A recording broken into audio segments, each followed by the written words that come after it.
utarambe. Mu yandi magambo gusenga nurambirwe. Ayiwe, abantu benshi cyane barambiwe gusenga. Kubera gusenga imyaka myinshi babona badasubizwa, bamaze kurambirwa. Mbese murashaka gusubizwa? Ngiye kubabwira uburyo mugomba gusenga. Soma Luka, nzajya mbereka imirongo ya Bibiliya kugira ngo n'igihe tutari kumwe namwe mujye muyikoresha. Yego? Tubibigishe cyangwa dusenge gutya gusa nta murongo? Reka tugende rero, kuko ndashaka ko dusenga. Kandi umurongo wose tuzajya dusoma, tuzajya tuwusengeramo kugira ngo Imana iduhaye amavuta yaho hantu. Gusenga utarambiwe. Twongeye kubasuhuza mu izina ry'Umwami wacu Yesu Kristo. Turashimira Imana ko uyu munsi Imana yatwongereye iminsi yo kubaho, kandi tukayishimira ko twagarutse imbere yayo dushima, tuvuga amashimwe ndetse n'ibitangaza byayo. Izina ry'Uwiteka Imana Nyiringabo nirihabwe icyubahiro.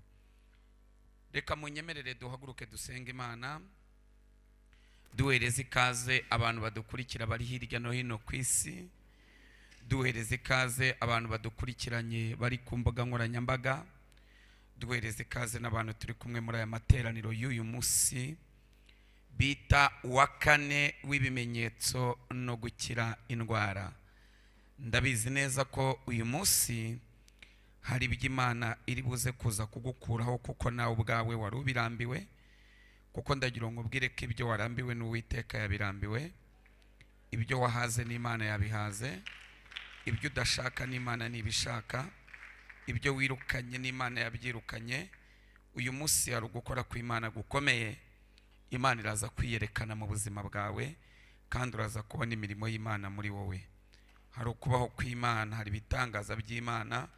Ndabihamya yuko uyu munsi hari icyo Imana iri buze kuza gukora mu buzima bwawe. Ukomeze ubyizere kandi ubitegereze mu izina rya Yesu. Reka dusenge. Data, mu izina rya Yesu Kristo, dusengeye umuntu wese uri buze kuza kubana natwe muri aya materaniro y'uyu munsi. Reka aze kuza kubona imbaraga zawe n'imirimo yawe. Reka aze kuza kubona kwera kwawe no gukomera kwawe. Reka aze kuza kubona umucyo wawe ndetse n'icyubahiro cyawe. Nyemerera uyu munsi wa none umuntu wese uri buze kugira ngo yari yihebye aze kuza gutahana guhembuka, kuko ndahamya neza yuko uyu munsi hari ibyo uri buze kurangiza, hari ibyo uri buze gukuraho, hari ibyo uri buze gukubita hasi, hari imbaraga uri buze kuza gusenya, kandi uraza guca agasuzuguro k'abadayimoni. Dayimoni yafashe abantu ku gakanu arabanyeganyeza, ariko ku mugoroba twavuze ngo nta mwanya dufite wo kwirirwa turirimba Satani, dufite umwanya wo kuririmba Kristo, kuko ari wanesheje. Yesu ni wanesheje Satani. Niyo mpamvu ari wowe kuvugwa gusa, niwe byirato byacu, niwe mbaraga zacu, niwe gukomera kwacu, niwe cyubahiro cyacu, niwe murava wacu, niwe butware bwacu, niwe cyubahiro cyacu. Uri Imana nziza, wabaye Imana kuva kera, uratangaje. Jeda consotobra letan sobreti consovage shalabro de control. Dusengeye abantu badukurikiranye bari mu maofisi, dusengeye abo turi kumwe muri aya materaniro, duteraniye abantu badukurikiranye bari mu mihanda bagenda, baza kuza kubona imbaraga zawe. Umudayimoni wese ujya ubuza abantu bagatangira iteraniro ntibarisoze, izi mbaraga zose tuzikubise hasi. Duhamagaye umucyo wawe wa wundi udasanzwe, za mbaraga zimwe zirema ibitariho bikabaho, zize kugaragara kuri uyu munsi. Umuntu wese uri buze kuza kuba muri aya materaniro aze kuza kubona imbaraga zawe mu buryo bukomeye kandi butangaje. Urakoze Mwami Yesu Kristo, urakoze kubw'imbaraga zawe, urakoze kubw'ubushobozi bwawe, urakoze kubw'icyubahiro cyawe. Ni mu izina rya Yesu, amen. Reka munyemerere tugihagaze dufate Bibiliya zacu dusome ijambo ry'Imana, kuko ndashaka ko tugira ibintu dusengera tugitangira. Amen. Hari ibintu ushaka ko dusengera tugitangira. Turasoma ijambo ry'Imana dusanga muri Zaburi 123 umurongo wa 3 n'uwa 4. Zaburi 123 zaburi 123, zaburi 123 umurongo wa 3 n'uwa 4, umurongo wa 3 n'uwa 4. zaburi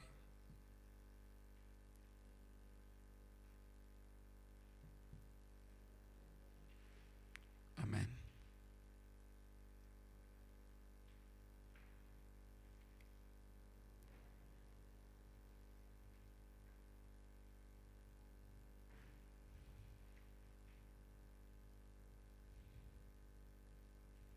wageze twagiye.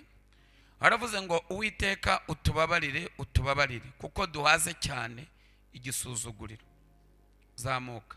Imitima yacu yahaze cyane gukobwa n'abaruhukira mu mahoro no gusuzugurwa n'abibona.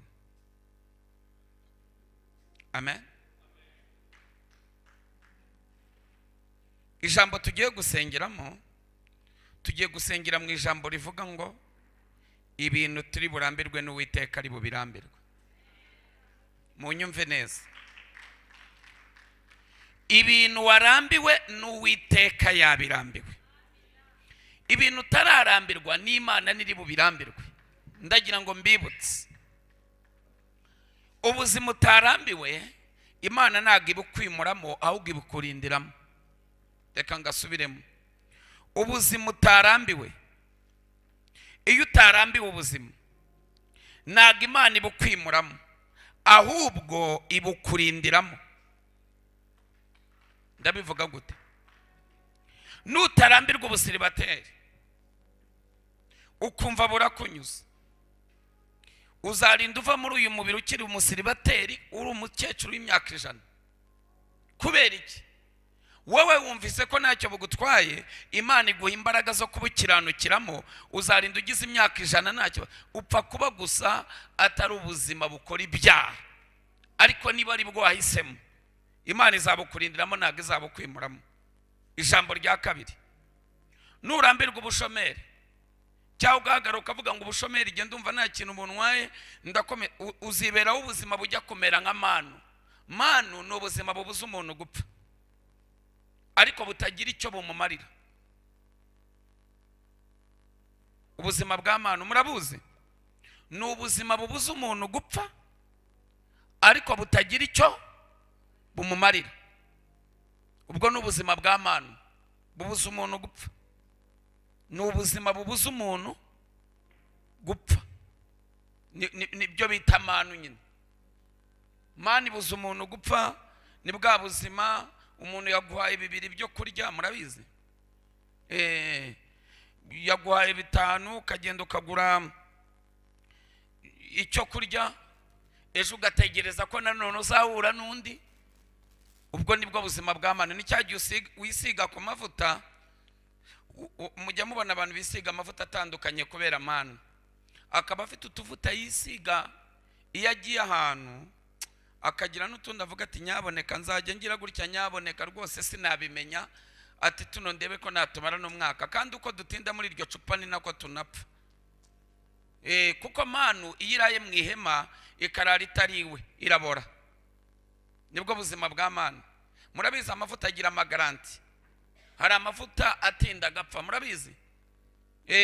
Na manu rero iyo yararaga mu ihema batayiriye, ubuzima bwa manu, manu nirazwa, manu iraririwe ikarara ishize. Niyo mpamvu ubuzima ubamo ni ubuzima bumaririza. Nujya ugerageza kubikiriza kuri mobile money, sinzi niba ubizi, na mo cash ukagerageza kwishyura kare kugira ngo urebe ko utabakongera bakakuguriza. Ahantu hose ugapfundikanya ariko n'ubundi bikarangira byanze. Ubwo n'ubuzima bwa manu. Nubuhitamo rero kari gushaka kwiberamo, ntabwo uri bubusengere ngo Imana ibukwimuremo. Urigumira gutyo uvuge ngo Mana igikuru nuko nariye birahagije. Imana irabukurindiramo upfa kuba gusa udatukisha izina ryayo. Rero ibintu tugiye kurambirwa n'Imana iri bubirambirwa.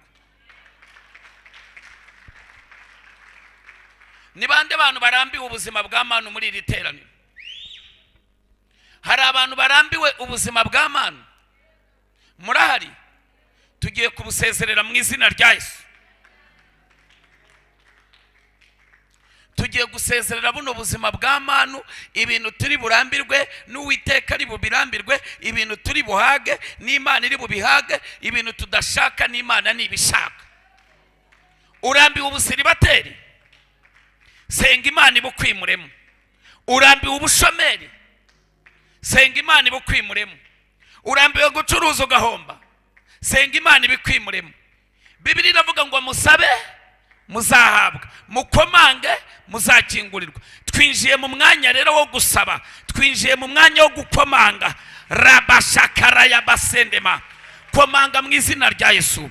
Senga, saba uzahabwa. Komanga, komanga, senga, senga, senga, senga, senga, senga, senga. Wibyemera, wibwemera, nubwemera nibwo uri buturemo. Nubwanga Imana irabukwimuramo. Vuga ngo wa buzima we bwa manu, nsimbushaka mu buzima bwanjye, simbushaka mu mibereho yanjye. Ubu buzima ndabwirukanye mu izina rya Yesu. Irukana ubuzima bwa manu, irukana ubuzima bwo gupfundikanya, irukana ubuzima budahinduka, irukana ubuzima budashima, irukana ubuzima butubaka. Rika ya baba tinda kwirukanye wa buzima we, bwirukane mu izina rya Yesu. Bwirukane, nutabwirukana bwo buzakugirira nabi. Irukana ubwo buzima mu izina rya Yesu. Vuga ngo ndarambiwe iyi ntebe y'igisuzuguriro, ndarambiwe iyi ntebe y'ubutayu, ndarambiwe iyi ntebe y'ubushomeri, ndarambiwe iyi ntebe y'agahinda, ndarambiwe iyi ntebe yo kwibaza, ndarambiwe iyi ntebe y'igisuzuguriro, ndarambiwe iyi ntebe yo kwigunga, ndarambiwe iyi ntebe y'ibibazo, ndarambiwe. Senga urambirwe mu izina rya Yesu. Kubita. Senga urambirwe. Ibintu uri burambirwe n'Imana iri bubirambirwe. Ibintu uri bwirukane n'Imana iri bubyirukane. Rabasaka ya baba. Ndabona Imana iri mikora ibintu bikomeye. Ndabona Imana ikingura imiryango, ndabona Imana ikingura inzugi, ndabona Imana irimo yiyerekana. Hari ibirere by'ubumana birimo bimanuka, hari ugukora kw'Imana kurimo kubaho. Ndavugana nawe uri online, Imana itangiye gukorana n'ijambo uri bwature. Musabe muzahabwa, mukomange muzakingurirwa. Senga hari ibintu birimo bikoreka mu buzima bwawe, senga hari ibintu birimo biba, senga hari imbaraga zirimo zikurekura. Reba shaka ya dakene bese otanda saka ya bashia. Ibintu urambirwa n'Imana irabirambirwa. Ana yarabirambiwe arahaguruka ajya gusenga atari igihe cyo gusenga. Yarabirambiwe arahaguruka. Imana ibonye agahinda ke, Imana ibonye umubabaro we, irangije mu rubyaro. Senga, hari ibintu Imana iri burambirwe mu buzima bwawe, nawe ubwo buzima irabukwirukanamo. Ubwo buzima irabwirukana. Ntabwo Imana yakomeza kwemera, ntiyakomeza kwemera ko ibintu bye bikomeza kubohwa, niyakomeza kwemera ko ukomeza gusuzugurwa n'abadayimoni. Irukane buno buzima. Vuga ngo wa buzima we, ndakwirukanye mu izina rya Yesu. Hoya, ndabirambiwe n'Imana nibirambirwe, ndabihaze n'Imana nibihage, simbishaka n'Imana nibishaka. Senga, hari ugukora kw'Imana guhari. La bosoko dala maser jende seko dotora litando soko ya baraka Jenni menigandosta brata kasakaramasi yene barakata mama. Niba ari uburwayi bwari bukomazeho igihe, ndagira ngo ubusengero bwirukane. Niba ari ubukene, busengero bwirukane. Nubirambirwa n'Uwiteka arabirambirwa, niko Zaburi yavuze.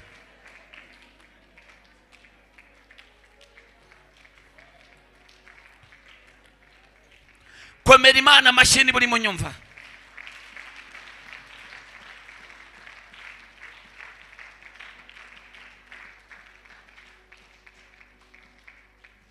Abakunda Imana nimuvuge ngo amen. Amen.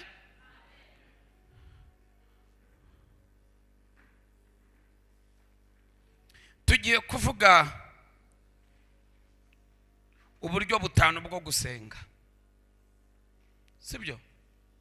Tugiye kuvuga uburyo butanu bwo gusenga. Uburyo bungahe? Vuga ngo uburyo butanu bwo gusenga. Subiramo ngo uburyo butanu bwo gusenga.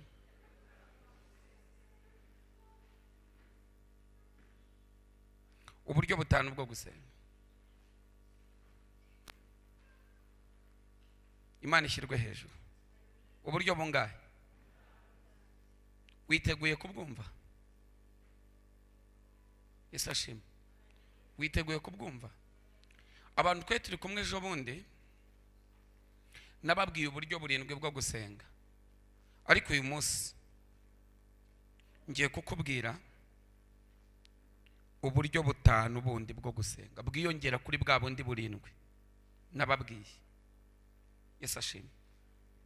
Noneho biri mu bintu biri buze kugufasha kugira ngo usenge igisubizo cyawe kimanuke. Ese mwiteguye kwakira ibisubizo? Uburyo bwa mbere, amen, ni ugusenga utarambiwe. Ndagira gutera gusenga utarambiwe. Mu yandi magambo, gusenga nturambirwe. Ayiwe, abantu benshi cyane barambiwe gusenga, kubera gusenga imyaka myinshi babona badasubizwa, bamaze kurambirwa. Mbese murashaka gusubizwa? Ngiye kubabwira uburyo mugomba gusenga. Soma Luka, nzajya mbereka imirongo ya Bibiliya kugira ngo n'igihe tutari kumwe namwe mujye muyikoresha. Yego, tubibigishe cyangwa dusenge gutya gusa nta murongo? Reka tugende rero, kuko ndashaka ko dusenga, kandi umurongo wose tuzajya dusoma tuzajya tuwusengeramo kugira ngo Imana iduhaye amavuta yaho hantu. Gusenga utarambiwe. Luka 18 umurongo wa 6.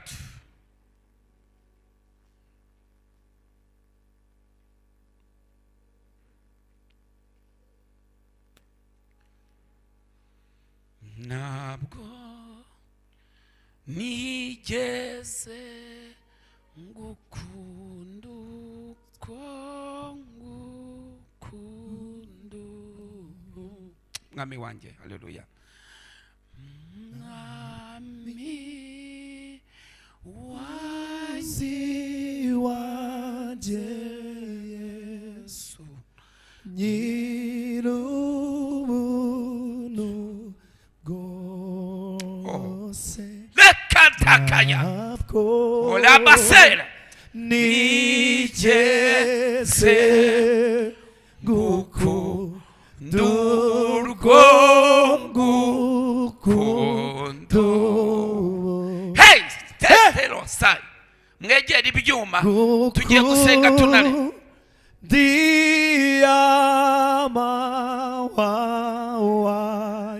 Amen.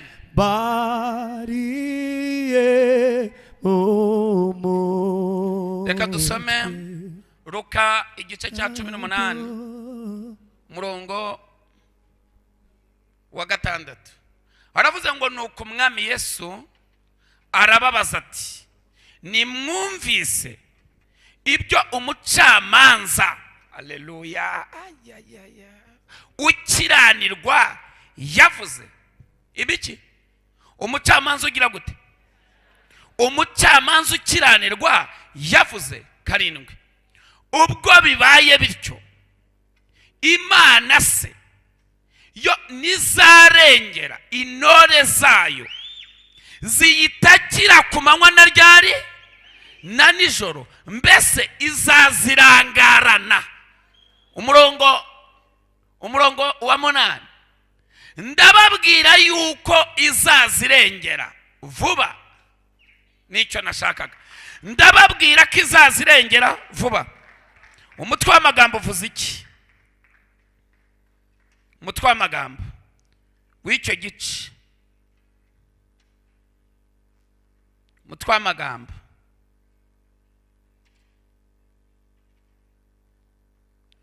umutwe w'amagambo uravuze ngo abacira umugani. Wasomye Luka 18. Reka mwumve. Amen. Ndashaka mumenye uburyo muzajya musenga mugasubizwa.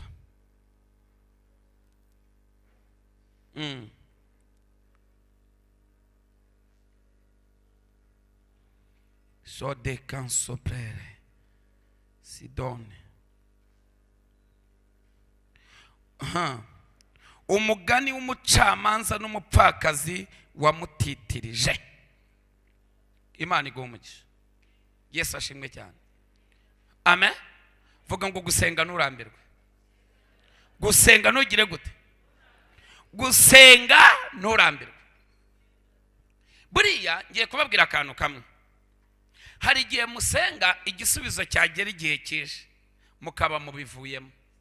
Iyo bivuyemo igisubizo kibura wa muntu wenyegeza. Iyo umuriro reka nkavuge gutya. Ari abantu bigeze bagera mu cyaro hamwe abantu bacanisha inkwi. Inkono iramutse igiye gushya. Wari uri hafi urimo wenyegeza, warangiza ukarangara ni wenyegeza. Ya nkono irashya cyangwa irapfuba. Uko udakomeje kwenyegeza umuriro uragenda ukagira gute? Ukazima. Umuriro wamara kuzima ya nkono bikagenda bite? Ya nkono igapfuba kandi byari bigiye gushya. Dufite abantu rero babivamo bari bageze igihe cyo gusubizwa. Niyo mpamvu Yesu yavuze ngo nimusenge ubutagize gute? Ubudasiba. Musenge nimugire gute? Nimurambirwe. Uriya mucamanza iyaza gutitirizwa n'umupfakazi akamutitiriza ku ishuro ya mbere namusubiza, iya kabiri namusubiza akahita yivumbura akagenda. Yamusubije ku ishuro ya kangahe? Ya gatatu. Ariko ku ya kabiri ni yamushubije. Reba umuntu mwegeranye mubwire ngo urasabwa gusenga kugeza igisubizo cyawe kije. Yesu Kristo wa Nazareti. Urasabwa gusenga kugeza igisubizo cyawe kigize gite? Urasabwa gusenga kugeza kino gisubizo kije. Muranyemerera n'abari online turaje dusenge, Imana iduha amavuta yo gusenga niturambirwe. Ayiwe Mana we, dusenga nitugire gute? Ageze ku munota wa nyuma aramubwira ngo wa mugore we, nago jewe nubaha Imana sinanabatijwe, sinita no ku bantu, ariko kugira ngo utazahora uzi wanjye igihe cyose ukandushya, reka nkurengere kugira ngo utazahora uza kungora. Tugiye gusenga. Amen, amen. Tugiye gusenga n'abatadufitiye impuhwe bazitugirire, naho inzira zitakagaciye zicike, n'abantu batakatugiriye neza batugirire neza. Kubera iki? Amasengesho ajya anyuza inzira wo zitari. Amasengesho ajya atuma umuntu utaka kurengera. Amasengesho ajya atuma umuntu wakwangaga ahinduka umukunzi wawe. Bibiliya iravuga ngo iyi migenzereze y'umuntu inejeje Uwiteka ngo bituma uwari umwanzi we yuzura nawe. Tugiye gusenga kugeza abanzi bacu buzuye natwe. Tugiye gusenga kugeza abarozi bakijijwe. Tugiye gusenga kugeza abantu batwangaga bari buze kudukunda. Tugiye gusenga kugeza tubonye za message. Tugiye gusenga abatuvuyeho batugarukire. Wakomeye Imana amashyi ko tugiye gusenga. Komera Imana amashyi tugiye gusenga. Ugomba gusenga kugeza ibisubizo byawe bimanutse. Ugomba gutitiriza kugeza icyo ushaka ukibonye. Ugomba gusenga kugeza ku munota wa nyuma. Kizamanuka ugisenga, uzinjira muri icyo gisubizo. Nikinamanuka ntuzacogore gusenga. Nucyakira, haleluya, uzakomeza usenga ushima. Yego? Vuga ngo fashe gahunda yo gusenga ubudasiba. Ndasengera icyifuzo mfite kugeza gishubijwe, nikinasubizwa nzakinjiramo senga amasengesho yo gushima. Mbese murimo muranyumva? Mukomere Imana amashyi. Mbariza umuntu muri kumwe ngo uracyasenga cyangwa warabiparitse? Akubwiye ngo iki? Yaraparitse. Yarasenze abonye ananiwe aravuga ati ndananiwe po izabisubiza. Oya, Yesu yaravuze ngo mugomba gusenga kugeza Yesu aje. Mugomba gusenga kugeza Kristo agarutse. Mugomba gusenga. Mumbwire ngo ibikurwanya ntabwo biryamye nawe wiryama. Ibikurwanya ntabwo bisinziriye nawe wisinzira. Umva nkubwire, ikuzimu bakora amanywa nijoro. Natwe tugomba gusenga ubudasiba, tukagira umuriro w'amasengesho, asekeretaido. Gusenga. Munyakire muvuge ngo haleluya. Gusenga. Shalatanos. Amen. maze umucamanza aravuga ngo jye sinubaha Imana nta nubwo nita ku bantu, ariko ubwo ndengeye, ubwo ndembeje, reka nkurengere kugira ngo utazahuruza iwanjye iminsi yose. Ngo nuko arangije aramurengera. Ariko dore ukuntu Yesu avuze, Yesu ahita avuga ngo nimwumvise iby'umucamanza ukiranirwa. Tugiye gutitiriza Imana, Imana igiye kunyuza no mu bakiranirwa batugirire neza. Tugiye gusenga Imana, Imana igiye kunyuza no mu batazi Imana batugiriye neza. Ntabwo ari indi mpamvu. Tugiye gusenga Imana amavuta yayo atuzeho, tugiye gusenga Imana ubuntu bwayo bukuze. Hari indirimbo ivuga ngo mu bihe senga Uwiteka. Amen. Izayi mujye muzana ibitabo by'indirimbo, muhagarare hano, mu bihe senga Uwiteka. Resimania binyemeza yuko asubiza. Amen. He sobe asitere sharagarama. Ndashaka dusenge tunaririmba, muzana ibitabo by'indirimbo. Abakunda Yesu nimuvuge ngo haleluya. He haleluya. Aravuga ngo nimwumvise iby'uriya mucamanza ukiranirwa. Ugize gute? Ukiranuka, ukijijwe. Nimwumvise iby'uriya mucamanza ukiranirwa yavuze. Ngo niba bimeze bityo akarengera umupfakazi wamutitirije, ngo Imana Yesu nizarengera intore zayo. Vuga ngo Imana ikiranuka, Imana yumva gusenga ko batagira shinge na rugero, ise wifubye ikaba umugabo w'abapfakazi, nizarengera intore zayo. Haleluya. Zitakira ku manywa. Haleluya. Nizarengera intore zayo zitakira ku manywa na nijoro. Nizarengera intore zayo zitakira ku manywa na nijoro. Nyakira uvuge ngo amen. Izazi arangije aravuga ngo ndababwira yuko izazirengera. Yesu aravuze ngo mutitirize ku manywa gusa, mutitirize na ryari. Reka ngasubiremo. Yaravuze ngo musenge ku manywa gusa, musenge na ryari. Ngo nizarengera intore zayo zitakira ku manywa na nijoro, ngo mbese zazirangarana. Mwumva ukuntu ashoje avuga ngo izazirengera vuba. Kugira ngo byumve neza nyemerera, ibintu ndimo mbabwira muzabibona hake. Uzi impamvu mbabwira ngo muzabibona hake? Ni gake umuntu azakubwira ikintu akakwereka naho cyanditse, ahubwo umuntu azakubwira ubuhamya bwe, kandi ubuhamya bwe ntabwo ari bwo buhindura ijambo ry'Imana kuba ukuri, sibyo? Ahubwo ijambo ry'Imana niryo rihora ryera. Niyo mpamvu ibintu byose muzakorera mu byanditswe byera bizababera ukuri, kuko ijambo ry'Imana ni ukuri. Muranyumva? Daniel 11, Daniel 10:12, Daniel 10:12. Soma. Izayi gutegura indirimbo ivuga ngo mu bihe senga Uwiteka, binyemeza yuko asubiza. Ndaje mbabwira igihe tuyiririmba. Tugiye kwiririmba dusaba Imana imbaraga, dusaba Imana ngo dusenga ubudasiba. Ndashaka mbereke ibyanditswe namwe bwanyu bizajya bibafasha. Yesu ashimwe. Mu gihe muhuye n'ikibazo uvuge ati ariko ko Bibiliya ivuga gutya, ni ukubera iki dukomeza kukamera gutya? Tugende. Ahera karambwira ati witinya Daniel, kuko uhereye ku munsi watangiriyeho gushishikarira gusobanukirwa no kwicisha bugufi imbere y'Imana yawe, amagambo yawe yarumviswe kandi niyo anzanye. Tuzamuke. Uhereye ku munsi. Ariko umutware w'ubwami bw'ubupresi amara iminsi 21 ambuza. Nyuma Mikayire, umwe wo mu batware bakomeye, aza kunabara ninda mu bami b'ubuperesi. Atinda he? Hari igisubizo cyawe cyatindanye n'abaperesi. Si uko gusenga kwawe kutashubijwe, kwaramanutse, ariko abaperesi bagiheranye mu kirere. Munyumve gatoya. Abantu barasenga Imana ikababwira ngo mwana wanjye ndamanutse nguhaye urugo rw'umugisha, yarangiza umuperesi akagifatira mu kirere. Icyo mvuze muracyumvise? Daniel yasenze ku munsi wa mbere, igisubizo kiramanuka. Ndaje mbabwira ibanga ryo gusenga kikavayo. Amen. Yarasenze ku munsi wa mbere, igisubizo kiramanuka.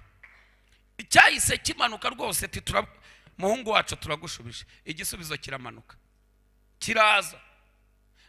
kiraza kigiramo, umva kiramanuka, kimanutse ariko ntiyakibona. Nituza abantu basengeye za Kanyarira, abahanuzi bakabahanura akavuga ngo mwana wanjye urasanga umugabo wawe yakijijwe. Burya Imana ibivuga agakiza yakarekuye, nimubizi. Ikakubwira ngo mwana wanjye ndakwishyuriye, mwishyuriye ideni.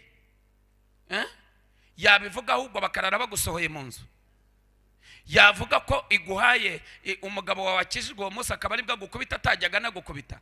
Oya, burya kiba cyamanutse, ahubwo wowe ukahita utawubyina umuziki, ukabyina mbere y'umuziki. Muzi abantu bajya babyina mbere y'umuziki? Hari igihe ushobora kubyina reggae hagiye kuzamo igisirimba. Kandi ubundi mbere y'umuziki urabanza ukumva ingoma. Ingoma niguhereza akadasi ukora. Njye nigeze mbadirije abakorari. Iyo ashyize muri ya muziki nibwo tumenya aho tugomba guca. Murimo muranyumva? Hari abantu baba babyinnye mbere y'umuziki. Wowe urataha ngo kuko yavuze, ahubwo burya kirya gihe Imana ivuganye nawe ngo ndaje, nibwo ukaza amasengesho. Kubera ko ivuze ngo ndaje burya ibije. Iyo ije rero hari bijya biyitambika, kugira ngo rero ibyo byitambitse umugambi w'Imana, haleluya, nubwo utitambikwa, ibyo byitambitse imvugo y'Imana, kugira ngo haleluya icyo Imana yavuze kikugereho, nuko ugomba kuguma mu masengesho, ugakomeza ugasenga kugeza kije. Daniel arasenga ku munsi wa mbere n'icyaza kandi cyaje, asenga ku munsi wa kabiri. Biravuga ngo we niyanaryaga. None mwebwe ndabasaba gusenga munarya. Uranyumva? Ujye unanyuzamo wiyirize, ariko ndagusaba kuba mu mwuka wo gusenga. Kuko nuba mu mwuka wo gusenga ibyaha bizakuba kure. Nuba mu mwuka wo gusenga uzahora na kwera kw'Imana. Nuba mu mwuka aresome, utwaye imodoka ugenda usenga, ufite mikoro ugenda usenga, ayesene mandasa wicaye muri ofisi ujya kuri mashini ukanda gutya, uri muvuga indi muvuga ati dopara, tibigomba kuza mu izina rya Yesu. Akana kawe niko ngibere ko nk'amasengesho. Nusama inda uyisa muri mu masengesho. Umva ngubwire abakudi Imana nimuvuge ngo amen. Ubuzima bwanyu ni mu buhindura ubuzima bwo gusenga. Ubuzima bwanyu ni mu buhindura ubuzima bwo gusenga. Hari ibyago mutazongera guhura nabyo. Yesu ashimwe. Nukuvuga ngo Yesu ashimwe. Ibiryo uri murya ujye uri muramya, uvuga ati rokota balama mana, bino nibyo waremye ariko hari nibyo wambwiye. Amen amen. Wicaye kuri vora y'imodoka uvuge ngo mwami Yesu, iyi nayo ni indi strategy nshya yo gusenga. Igihe kimwe nari mfite icyifuzo, senga amasengesho yo kugenda. Amasengesho yo kugira gute? Nagiye mu Gatenga kuri Zion Temple mu binginzi, ndagenda ndinginga ndasenga. Bigeze saa 6 z'ijoro numva umwuka arambwiye ngo hindura uburyo bwo gusenga. Uyu murimo niyo wari ukivuka, mu bitekerezo by'Imana wari uhari, ariko jye nawubonye nyuma. Imana yo yabubonye kera. Yesu ashimwe. Kuko Imana ni kubonye uyu yakumenye utarakurema. Wowe ibyo urimo ibingibi urimo ucamo, wowe Imana yamenye kuzabicamo utarabaho. Komera Imana amashyi. Wowe rero niyo mpamvu ugomba gusenga kugira ngo byinjiremo. Imana yo nibigomba kwitungura. Intambwe yawe ni amasengesho. Ariko reka mbabwire, uku gusenga kwacu kugiye kugera ku Mana cyawe. Amen. Nasotse muri church cyane bita Rwandex murahazi. Nazamutse ndimo senga amasengesho yo kuvuga saa 6 z'ijoro. Ngenda ni muri doko de baba, ndavuga nimbo iri sengesho ryo kuva hano ngera kuri Majerwa habera expo, rirabisengesho ryo gusengera ikintu runaka. Iri ryo gusengera umuryango, iri ryo gusengera itorero, iri ryo gusengera igihugu, iri ryo gusengera abana, iri ryo gusengera abuzukuru, iri ryo gusengera amadeni, iri ryo gusengera. Ndangije. Amen. Narabaraga ariko mavandimwe ndimo ndabigisha gusenga, kandi abantu muzajya muzinduka nzajya mbigisha gusenga. Uyu munsi ndavuga uburyo butanu bwo gusenga. Amen. Hallelujah. Uburyo butanu bwo gusenga igisubizo kikaza. Ubu nibwo buryo ndimo mbabwira. Gusenga igisubizo kikagira gite? Kikaza. Igisubizo kikagira gite? Ubu nibwo buryo ngiye kubabwira. Noneho ariko abakunda Yesu mwavuze ngo amen. Rete sandora yash. Shele andosokora. ndashaka kuvuga iki gitondo, ndashaka kuvuga uburyo butanu bwo gusenga igisubizo kikaza. Kikagira gite? Kikaza. Nimuvuge ngo amen. Uko tuzajya duhurira hano mu gitondo, ndashaka kujya mbabwira ubundi buryo bwo gusenga. Ndababwiza ukuri, uyu mwaka urarangira mwicaye mu bisubizo byanyu. Nimukurikiza no masengesho, uyu mwaka urarangira mwicaye mu bisubizo byanyu. Uyu mwaka urarangira buri muntu wese afite ikintu yabwira abantu. Uyu mwaka urarangira buri muntu wese afite ikimenyetso, afite igitangaza. Ibintu byo kwereka abantu amagambo ngo narasenze, abantu bamaze kubihaga. Abantu bakeneye ibihamya, bakeneye iby'amasengesho agiye kubyara. Amasengesho burya arabyara. Amasengesho agira ibikorwa, amasengesho agira imirimo. Haleluya, haleluya. Amasengesho munyakire muvuge ngo amen. Murebe mu maso mubwire ngo amasengesho agiye kubyara. Warasenze, harageze kubona ibihamya by'uko wasenze. Ana yarasenze, yabonye umwana nawe agenda aravuga ngo yangaya ni imbuto zivuye mu masengesho. Ugomba kubona imbuto zivuye mu masengesho. Igihe wasengeye ugomba kubona imbuto. Igihe wasengeye ugomba kubona imbuto. Turasenga kugeza zino mbuto tuziriyeho. Mumbwire ngo wari warya imbuto z'amasengesho? Wari warya ku mbuto z'amasengesho? Ugiye kurya zino mbuto. Kugira ngo urye imbuto z'amasengesho, ni cya kintu wasengeye imyaka myinshi cyaranze, ariko amasengesho akaza kugituritsa, ukabona nawe ushyize ku ibere, urimwo wose umwana uvuye mu masengesho. Komera Imana amashyi mu izina rya Yesu. Hari ibintu mutarazwe n'ababyeyi muri buhabwe n'amasengesho. Hari ibintu mutahawe na basogokuru muri buhabwe n'amasengesho. Hari ibintu mutazahabwa n'amashuri, muzahabwa no kuba imbere y'Imana mugasenga. Vuga ngo amasengesho. Subiramo ngo amasengesho. Ongera ngo amasengesho. Sanda. Hallelujah. Ndimo ndumva gusenga ariko ari kwishi. Ko ndimo numva gusenga ari kwishi.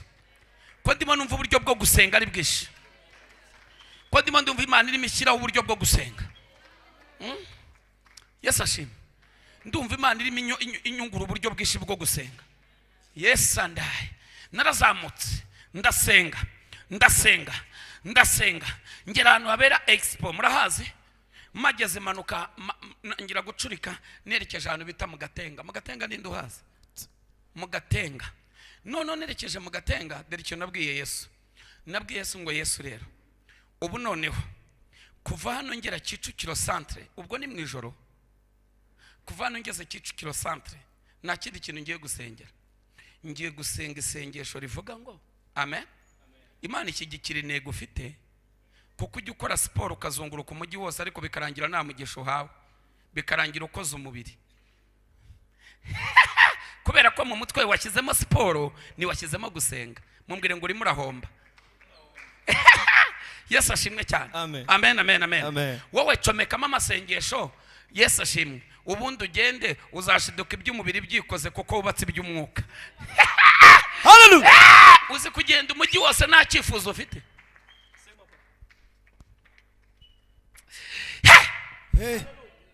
Ndimo ndafashwa nijiramo, ndavuga ni kuva hano kugira Kicukiro ngiye gusengera kuvuga indi mishya. Hari ukuntu burya uko umuntu atinda imbere y'Imana, hari ukuntu Imana igenda ihindurira umuntu ururimi. Umuntu akagenda ahindurirwa ururimi wavugaga rw'umwuka rukagenda ruhinduka. Ibintu byo guhora uvuga ururimi rumwe nk'umuntu utaba imbere y'Imana. Uko umuntu iyo yiga indimi, ejo usanga avuga Ikidage, ejo ugasanga aravuga Igifaransa. Niyo umuntu atinze imbere y'Imana, usanga uno munsi avuga ururimi akaba avuga Igiheburayo, ejo ugasanga arimo aravuga ikindi kirimi, ejo ugasanga urundi. Ibintu byo guhora mu rurimi rumwe ni bigaragaza ko amasengesho ari make muri wowe. Senga ugire intego, ubwire Imana ngo Mana ndashaka kumindurira n'indimi. Amen. Yesu ashimwe cyane. Uko amasengesho aba menshi muri wowe, ni nako indimi zigenda zihinduka. Indimi wavugaga, indimi z'umwuka, indimi z'ijuru zigenda zihinduka. Amen. Ariko ikibazo wowe nujya ugira n'icyifuzo cyo kubwira Imana ngo Mana mpindura mushya. Buri munsi uhora n'utwifuzo tumwe duhora tudahinduka. Oya, tugomba gusenga utwo twifuzo tugiye gusubizwa, uhindura usengera ibindi. Nimuvuge ngo amen. narazamutse ngira Kicukiro manuka kureto, nageze muri Rompe Sonatibe muri iryo joro. Ijuru rirambwira ngo ibyo wasengeraga byose ndabishubije. Naragiye ndambarara kuri tapi mu rusengero hano twasengeraga, mbwira Yesu ngo urakoze kushubishe. Nimuvuge ngo amen. Nyuma y'igihe gito nagiye kubona mbona ninjiye muri icyo gisubizo. Nimuvuge ngo amen. Dore icyambayeho rero. Amen. N'icyabaye kuri Daniel asenze ku munsi wa mbere igisubizo kiramanuka. Soko ibyo wasengeye bitaje, ahubwo wararambiwe ubivamo. Wararambiwe aho wabisabiye Imana irahakubura. Aho wabisabiye si ukuvuga ngo ni muri Erayono, oya ni mu mwanya wari urimo. Imana ibera hose cyarimo. Mu mwanya wasengeragamo byabiye wari ubanye n'Imana, wabivuyemo wabicomotsemo. Ubicomotsemo igisubizo kibura umuntu ugihamagara. Daniel asenze ku munsi, arasenga agera ku munsi wa 21 igisubizo kitari cyaza. Isengesho rirazamuka rigera ku Mana. Imana ati none se Daniel uyu nguyu umunsi yasengaga nitwamushubije? Ijuru ati twaramushubije. None se byagenze bite? Niwo Bibiliya ivuze ngo yohereza marayika Mikayeli aje asanga umuperesi yaragifashe. Kugira ngo wemere ko umuperesi isengesho senga ajya rirwanya, uzarebe ushobora kurara uvuga kuri WhatsApp, ukarara uvugana n'umuntu uri i Burayi, sibyo? Abari i Burayi ukarara uvugana n'umunyafurika, mwavugana murimo rwose murimo mwigana ikiganiro gisanzwe, ukumva nabitotsi. Ariko wafata iminota 5 ngo uhamagare Yesu, warangiza ukumva ibitotsi bihise biza kandi wari warabibuze. Urya no muperesi. Ndimo ndabibabwira tuganire. Yesu ashimwe. Sibyo? Kandi umuntu murimo muganira nani ikintu arimo akungura, ahubwo arimo aratwibutsa udukuru kera mukigana. Munkurikire.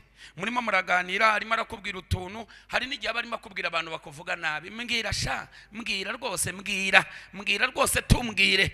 Ugasanga utwo tuntu nabitotsi ufite. Ariko wavuga ngo ngiye kuvugana n'ukomeye kurusha abandi ari we Yesu. Wagera watangira kuvuga ngo mwami Yesu, ariko se Mana nzasenga ejo nzabifatira umwanya, reka ndyame. Okay, reka nubike indambe niyoroshe, ndaza kuza kubyuka, ndaza kurisenga. Ugashiduka saa 2 zigeze, ukubitishoka akaze kagufashe. Uzi impamvu? Ni umuperesi. Abandi ari abantu bajya basenga banashimira Imana ifunguro bahawe, yarangiza hari abantu bajya basengera ibiryo byageze mu kanwa. Subizi se bigeze hano mu muhogoti, mwamo byeze ariko nabyibagiwe. Si yindi mpamvu, sukarapeti, ahubwo no muperesi. Arimo ababyuka badasenze, hari n'abaryama badasenze. Murimo muranyumva? Uwo no muperesi. Abaperesi ikintu cya mbere bamanza kudukubita, barabanza bagakupa icyo bita ubusabane bwacu n'Imana. Ubundi barangiza bashinzwe gufata ibisubizo Imana yohereje, barangiza bakabitangirira mu kirere. Ikavuga ngo tuzahora tumurindagiza, azahora asaba ibyo yahawe. Kubera iki? Ntabwo uramenya ibanga ryo kubihamagara. Iri banga rero niryo ngiye kuvuga. Biravayo cyangwa ntabwo bivayo? Biravayo cyangwa ntabwo bivayo? Ibyata abaperesi bafashe barabirekura cyangwa ntabwo babirekura? Abaperesi, haleluya, abaperesi barafata shuti. Nibi bintu uvugana n'umuntu akakwemerera ibintu bikarangira bikwimya kandi yari yabyemeye utabimusabye, ntago ari indi mpamvu, n'umwuka w'umuperesi. Abaperesi ikintu babereyeho ni ukunyaga. Bahora babanyaga. Utsindira akazi kagahabwa undi, uyu ni umuperesi. Utsindira isoko rigahabwa undi, uyu ni umuperesi. Ntabwo ari we. Uyu muntu uri kwimye nta nubwo anakuzi, yewe nta nubwo mwanize hamwe, ahubwo Satani warakugendaho ku kazi ko wasenze. Ariko ndashaka kukubwira n'amabanga yo gusenya umwuka w'abaperesi. Nimunyakire muvuge ngo amen. Twigeze dusengana n'umugabo umwe, ndimo ndagenda mbihuza n'ubuzima, kuko tugiye gusenga mutangire kurya ku mbuto z'amasengesho. Tugiye gusenga namwe mutangire kurya ku mbuto z'iki? Z'amasengesho. Imbuto z'amasengesho mugomba gutangira mukaziryaho. Imbuto z'amasengesho mugomba kurya ku mbuto z'amasengesho. Imana igomba kubasura, mugomba kurya ku mbuto. Vuga ngo imbuto z'amasengesho. Subiramo ngo imbuto z'amasengesho. tugomba gusenga kugeza zino mbuto zidire. Ubu nkurikiye uri muri Amerika, izi mbuto ugomba kuziryaho. Ubu uri mu Burayi, izi mbuto ugomba kuziryaho. Ubu uri muri Afurika, izi mbuto ugomba kuziryaho. Ubu uri muri Aziya, izi mbuto ugomba kuziryaho. Ubu uri hano mu Rwanda, izi mbuto ugomba kuziryaho. Oya, igihe mwasengeye namwe mugomba kubona ibisubizo by'ibyo mwasengeye, mukabona ibihamya bibabasha kuvuga Imana, ibihamya bibafasha kuvuga Imana. Yesu ashimwe cyane. Haleluya, haleluya, haleluya.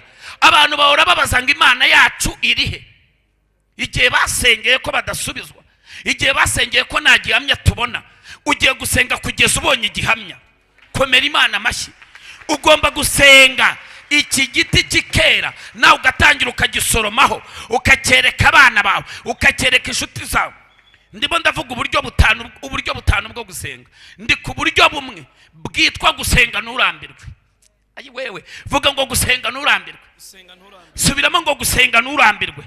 Abaperesi bari ibyanyu barabimaze, ibisubizo byawe byaraje. Mbariza umuntu mwicaranye ngo uribuka igihe Imana yahereye ivuganira nawe. Uribuka ibintu wasengeye Imana ikubwira ko bije, bimwe waranabyibagiwe. Si uko bitaje, ahubwo abaperesi barabiheranye. Ngiye kukubwira rero ibanga rigiye gutuma biza. Witegura, ugume ku murongo, ubangura amatwi y'umutima n'ay'umubiri, ugiye kumva uburyo bigiye kumanuka. Komera Imana amashyi mu izina. Haleluya. Uyu munsi wa none hari intambara igiye kuba mu isi y'umwuka, igiye kurwana n'indi si y'umwuka paka igisubizo cyawe kibonye. Uracyakira cyangwa ntabwo cyakira? Twasenganye n'umuntu yari afite umuntu wamwangaga mu kazi. Imana yamubwira ngo nguhaye promotion. Wa muntu umuperesa akamukoreramo akamunyaga. Bavuga ngo baramuzamuye, umuperesa akamunyaga. Bavuga ngo tumugize gutya, umuperesa akamunyaga. Bavuga ngo bigeze gutya, umuperesa akamunyaga. Aribaza ngo ubuzima bwanjye buzahora gutya. Afata amasengesho atarangira, aravuga ngo ngiye gusenga kugeza uno muntu Imana imwimuye. Kandi yari umuyobozi we, yari umuyobozi we. Dore ikibazo muhura nacyo, mwebwe murabireba bikabarumbara. Mbwirira umuntu mwicaranye ngo Dawidi natinya Goliyati ntari bupfe. Kuriya kuzunguza kwa Dawidi ni ikimenyetso cyo gusenga. Yarabanje arazunguza, aravuga ngo ndazunguza kugeza upfuye. Haleluya. Haleluya. Mumbwira ngo Goliyati ararumbaraye, ariko nasezerano afite ryo kugutsinda. Mwebwe mufite amasezerano, mugomba gusenga kugeza umuperesa arekuye ibyanyu. Sema papa. Yari umuyobozi we, aravuga ngo ngomba gusenga yimutse, ngomba gusenga yimutse. Nawe kino kigo yakigura, nawe yakigura. Umva, mu izina rya Yesu ndakimwirukanamo nyizane mu ndi mushoramari. Kubera ikivuga ngo amasengesho, amasengesho nabintu atakwimura. Wasenze nturambirwe, nabintu atakwimura. Tugomba gusenga kugeza byimutse. Arasenga agera ku munsi w'ijana agisenga. Ikintu cyitwa ranchi yarakibagiwe. Aravuga ngo no, icyo kurya saa sita ndagihagaritse, nzajya njya ku mugoroba mvuye mu kazi. Abandi mu gihe bagiye ku meza mu maresitora saa sita, nge nzajya nihina ahantu usenge. Ngomba gusenga kugeza uriya muntu agiye. Ageze ku munsi w'110, umuhanuzi araza aramubwira ngo namwirukanye, ngaho umwana wanjye promotion yawe nayirekuye, ngaho zamuka. Aravuga ngo nubwo nazamuka unataragenda azongera manure, ndabizi ndagomba gusenga kugeza agiye. Ageza ku munsi w'120. Vuga ngo agisenga. Wa muntu atari yagira gute? Atari yagena. Ageze ku munsi w'121, yagiye kumva yumva ngo bamuhaye imitasiyo, ngo bamwohereje gukorera ahandi hantu. Ya ntebe yari afite bazamura wa mugabo, baba ari bo bayicazamo. Ugomba gusenga kugeza umuntu wicaye ku ntebe yawe ayivuyeho. Ugomba gusenga. Ayiwe Mana we, nibwo uwo munsi yajyanye n'abandi gufata amafunguro. Barababaza ngo ese kuki umuntu utajya gurya? Aravuga ngo nuko Goliyati wanjye yapfuye. Ugomba gusenga kugeza Goliyati apfuye. Ugomba gusenga kugeza Goliyati wawe apfuye. Atari yapfa wicogora. Kandi nanapfa uratangira gusenga uburyo bwo gusenga. Uratangira guhindura uburyo, utangira gusenga ushima. Daniel rero ku munsi wa 21, amen, basanga igisubizo cye cyamanutse ku munsi wa mbere. Niho Bibiliya ivuze ngo uhereye ku munsi watangiriyeho gushishikarira gusobanukirwa no kwicisha bugufi imbere y'Imana yawe, gusenga kwawe kwarumviswe ndetse n'igisubizo cyawe cyaraje. Ariko uwakuzonze ni umwami w'ubuperesi, yaragifashe yagiheranye mu kirere. niwe ugifite niwe ukigenda narakicaranye. Ubu umugabo wawe yaraje ariko umuperesa aramufite. Akazi kawe uzigiye Imana yakubwiriye ko iguhereye akazi karaje ariko umuperesa arakicaranye. Ugomba gusenga kugeza karekuye rero. Yewe hayiwe nuza kwisuzuma uraza gusenga ibimenyetso biranga umuntu ufite uri mu Rwanda n'abaperesi, uraza kubyibona, uraza kubyisangamo. Suko udasezeranwa, suko amasezerano utayahabwa, wakoze ibishoboka byose ariko wibaza impamvu udasubizwa. Ni umuperesi. Urasubizwa nusubizwa. Ugomba gusenga rero kugeza bishe. Niyo mpamvu nababwiye ngo ibyo uri burambirwe n'Uwiteka ari bugire gute, ari bubirambirwe. Ku munsi wa 21 Daniel asenga. Wa 20 na kangahe? Urumva byoroshye? Ku munsi wa 21 Daniel ari masenga agiye kubonabona. Amen. Marayika Mikaeli aravuga ati kumbe byari byaraje. Uwo bamwita marayika ushinzwe intambara. Twebwe tugiye gusenga imirimo yose yacu. Isengesho ryo rirahagurutse ingabo zikwiriye zigende zikora ibigomba kuba. Nibwo yagiye aragenda ararwana, asanga umwami w'uperesa aragifite igisubizo cye, asanga gifite mu ntoki. Aravuga ngo rekura. Amaze kurekura gihereza marayika Gabriel ushinzwe kumanura ibisubizo. Yamanutse asaba imbabazi amubwira ngo tubabarire, igisubizo cyawe cyaramanutse ariko umwami w'ubuperesi amara iminsi 21 yarambujije kuza gifite. Ariko gusenga kwawe no kwinginga kwawe no guca bugufi byamaze kuzamuka, byageze ku Mana. None nicyo gitumye nza. Ibanga niriherera, ibanga niriherera, ibanga niriherera, ibanga niriherera. Vuga ngo nukuguma kubirindiro nurambirwe, nukuguma ku gicaniro nurambirwe, nuko umuriro w'Imana ukomeza ukaka ku gicaniro kugeza igisubizo cyawe kimanutse, nuko ukomeza gusenga nurambirwe. Haleluya, Haleluya, haleluya. Daniel yaza kuvamo, marayika ari bumusange. Iyaza kuva ku gicaniro ari bumusange. Iyaza kuva mu mwanya yagisabe, marayika ari musange. Mumbwire ngo ibanga nukuguma ku gicaniro. Ariko Mana we, ibanga nukuguma mu mwanya wagisabiyemo, ibanga nukuguma mu mwanya, ibanga nukuguma mu masengesho, ugakomeza ugasenga kugeza igisubizo cyawe kigize gite kimanutse. Niwa turi muri ya masengesho avuga ngo numurekura ataguhaye iki, numurekura ataguhaye iki, numurekura ataguhaye umugisha. Iyo Yakobo adakirana igisubizo cye yari bukibone. Reba umuntu mwegeranye mubwire ngo urazira ko warekuye. Kandi iyo urekuye, reka nkwereke gatoya. Yesu ashimwe. Ibya Yesu ni ku murongo. Hagira abantu 5 baza gatoya. Niyo ashakaze abantu baririmbye. Ibya Yesu ni he? Ni ku murongo. Nimuhagarare hano. Nimunyemerere tugiye gusenga, tugiye gusaba Imana no mavuta. Abari online mugume ku murongo, tugiye gusenga kugeza ibisubizo byanyu namwe bishe. Hagarara hano. Abantu 5. Muhagarare gutya murebe hariya. Sibyo? Mba. Nukuvuga ngo urabona uyu ni ugeze mu ndebe hano. Muhagarare musubira hariya hariya. Aha. Muhera. Sibyo? Hagarara hano. Sibyo? Do. Hagarara. Uyu muntu si ugezweho, kuramo akantu kawe. Vaho. Igendere. Akira. Aha. Akira. Duhagarara. Uhagazaho. Sibyo? Hari ibyo nyimubaza. Nuruzi ko gitegereje? Reka nze nkwereke gata. Uri murayibona? Abandi bashubijwe, uyu w'inyuma ni warugiye gusubizwa. Si warugiye gusubizwa? Dore ikigiye kuba rero. Uyu hari amabwiriza nyimuha, dore uzabyitware mutya. Ari mu bisubiza ariko ndimo ndamuha amabwiriza y'uburyo azitwara. Uzabyitware mutya, ugisoma ijambo ry'Imana buri munsi.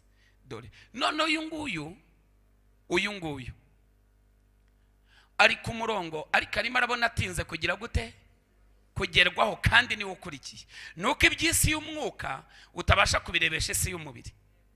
Uyu kandi yagezweyo, uyu yaragiye kuvuga agakurikiraho uriya. Dore rero ikintu kigiye kuba. Reka uzo ndebere. Hita wivumbura ubivuyemo. Uri oyase se wowe. Ivumbura ubivemo. Igendere hariya wowe. Bivemo. Vuga ati mbivuyemo po ndabona wigi inyuma. Bivemo wigendere hariya. Manuka hano hasi. None uhita utera intambwe.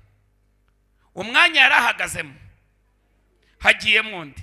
Yego kuko uwari wamukerereje yivu none yahise ajya imbere. Reka rero turebe, ni hari hasigaye umuntu umwe imbere, hagira abantu 5 bandi baza hano.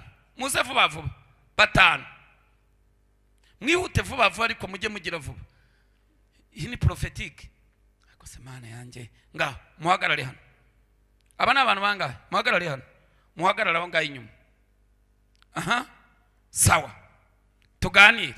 Noneho wa muntu umwe twarimo dusengana amaze igihe kinini cyane, ndimo ndabaza inongero kugira ngo mubashe kubyumva neza.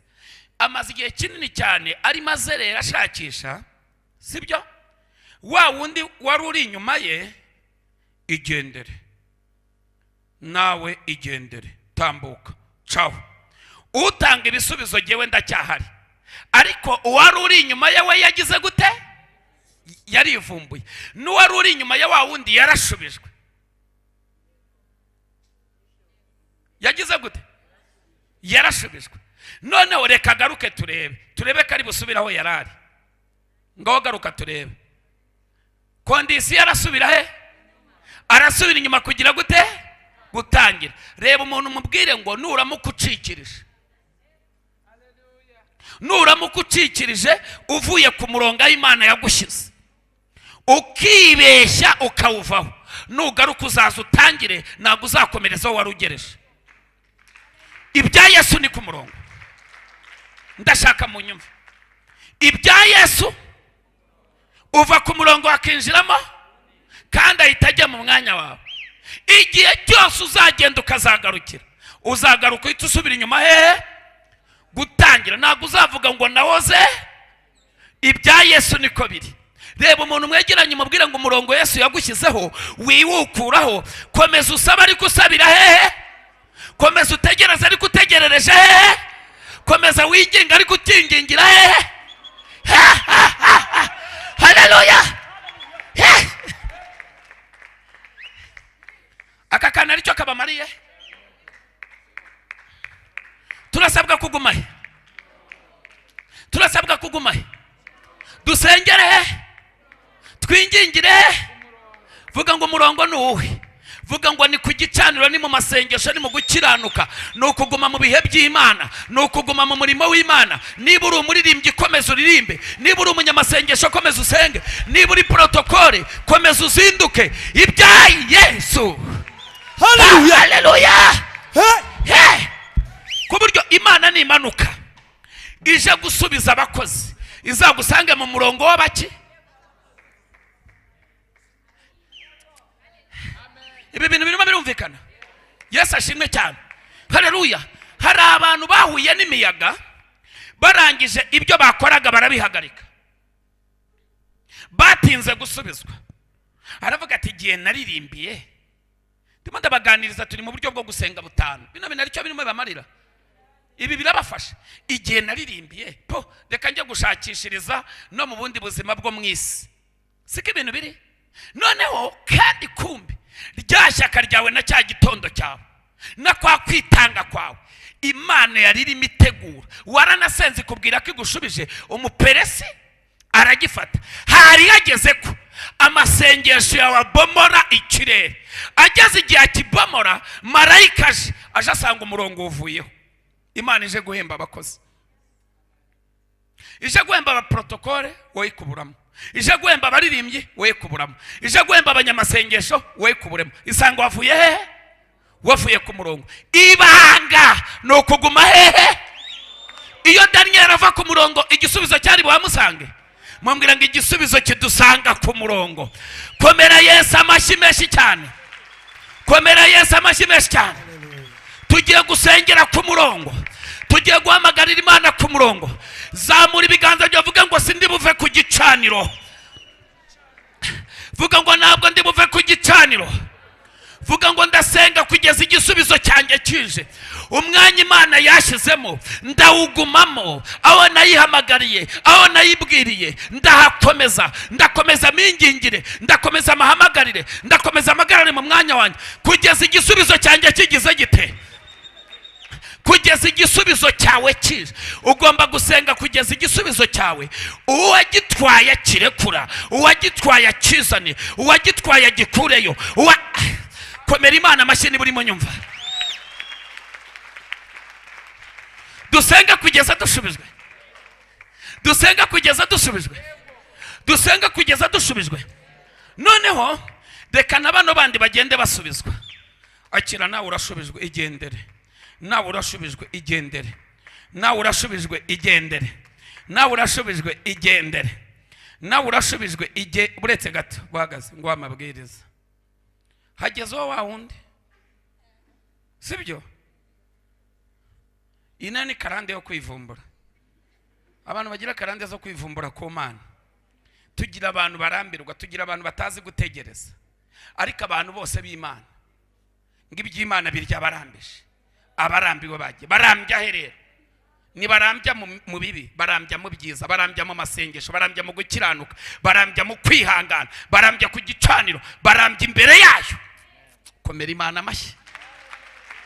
Aha, nureba ongera wivumbure, vuga ati ibi bintu igihe mbibereyemo tongeye mbivuyemo, nagiye urashubijwe nanone ngayigendere. Hagira abandi bantu bahaguruka baze hano nka 3, hoya haze 6. Ubushize niyo yatonze inyuma ya 5. Mutambuke muzi bene data, izi ni inyigisho zikomeye ndimo mbaha muri iyi minsi, kandi ni muba maso. Ni igihe cyanyu cyo gusubizwa. Nababwiye ko uyu mwaka hari ibisubizo byanyu bigomba kuva mu biganza by'ababifite.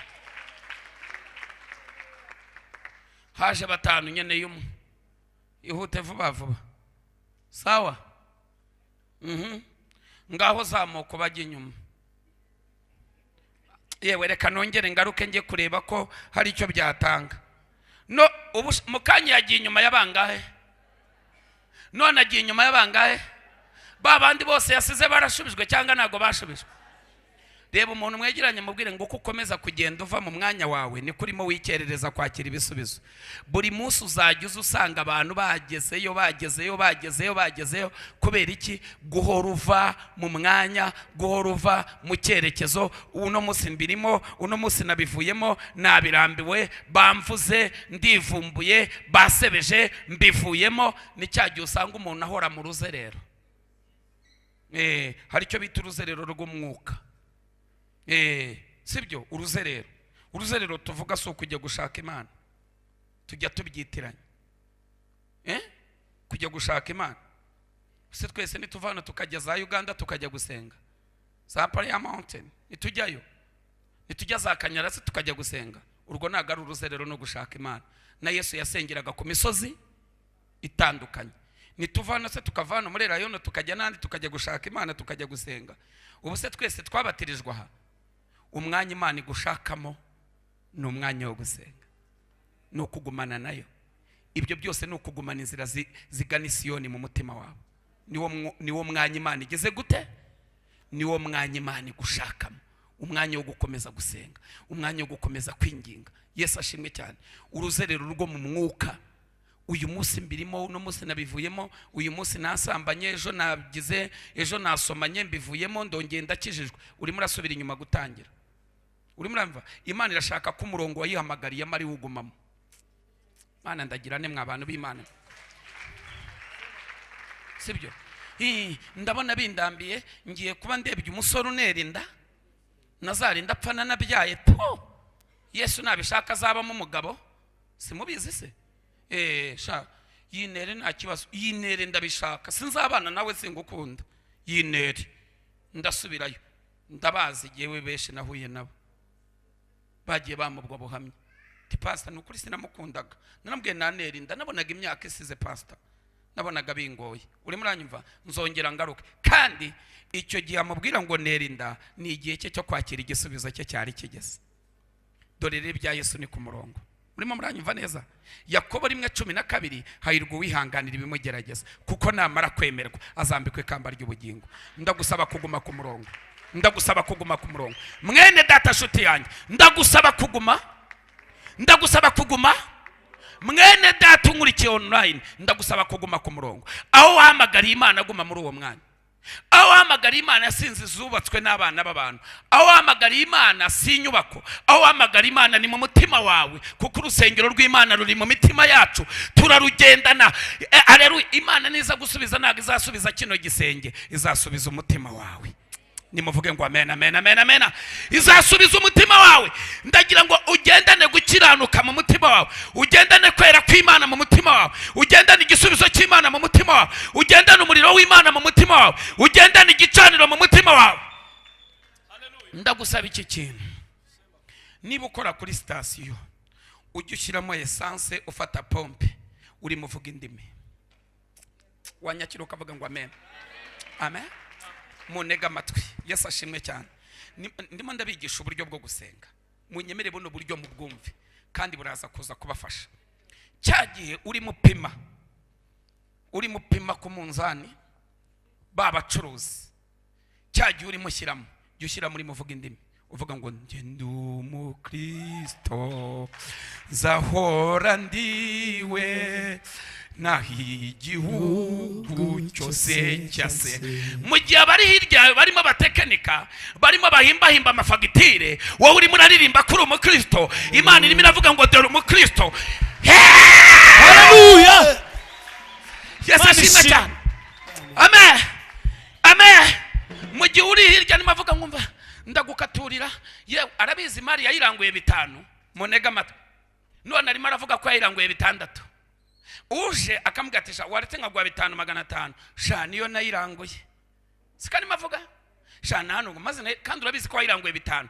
Wawe abo ni babandi bari hirya yawe, ni bamwe mwegeranye. Niwo Paulo yavuga ngo tugaragara nk'abatari ariko turiho, tugaragara nk'abakene ariko dutungishije benshi, turura umuri mu mwijima. Ugomba kubura umurahuri, aho ukorera ugomba kubura umuri, aho utuye ugomba kubura umuri, muri karitsiye ugomba kubura umuri, mu rugo rwawe ugomba kuba iki.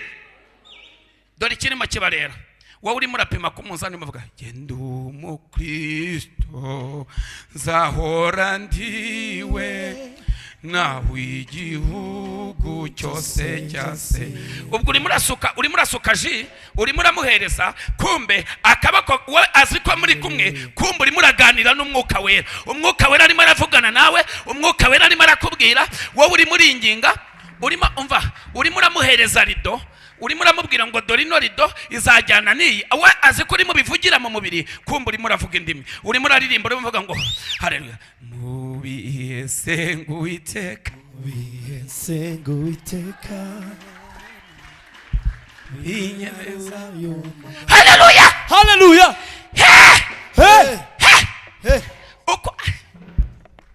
Uko descense manda encore. Seni manda sare. Mwanyemereye mukavuga ngo haleluya mw'abantu b'Imana. Haleluya. Ukuri mugenda uzamura gutya, ukuri mugenda ugira gutya, wowe barimo barabona inugu zirimo zizunguza. Uku kwizunguza nundi muriro ukurimo imbere. Mu yandi magambo, wowe twaye imodoka kuri autorute, ikintu wari mugenda ukora, urimo uragenda uvuga indimi, hari marayika uruzi urimo ugenda ukuyobora.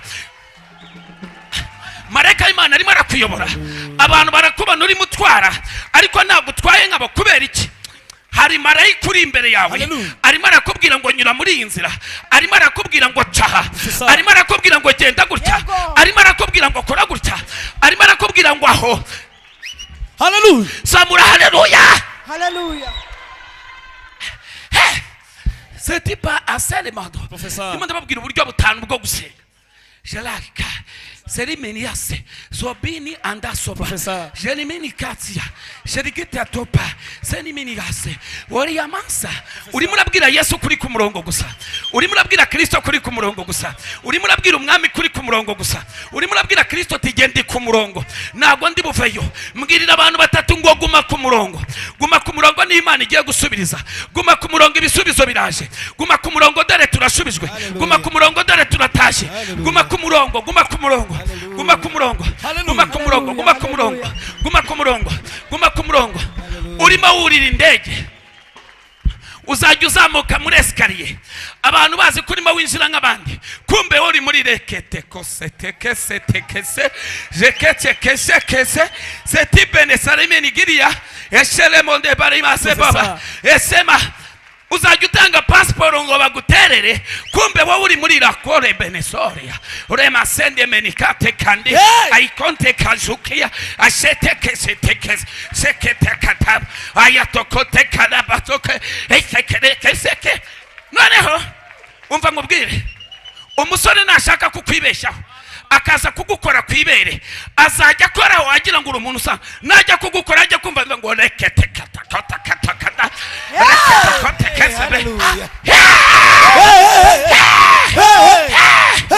yabonaga wambaye ikanzu akagira ngo uri nk'abisi yabonaga wambaye ijipo akagira ngo uri nk'abisi muri wowe harimo umuriro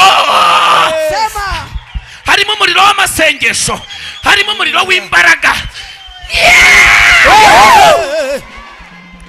harimo umuriro muri wowe uruzuye muri wowe urimo uratwika shadebesaria shalemandozaba bemazeba mumbwira ngo na wundi bishobokera umuntu wabaye ku gicaniro bishobokera umuntu utuye mu gicaniro bishobokera umuntu utuye ku gicaniro zamura haleluya Haleluya.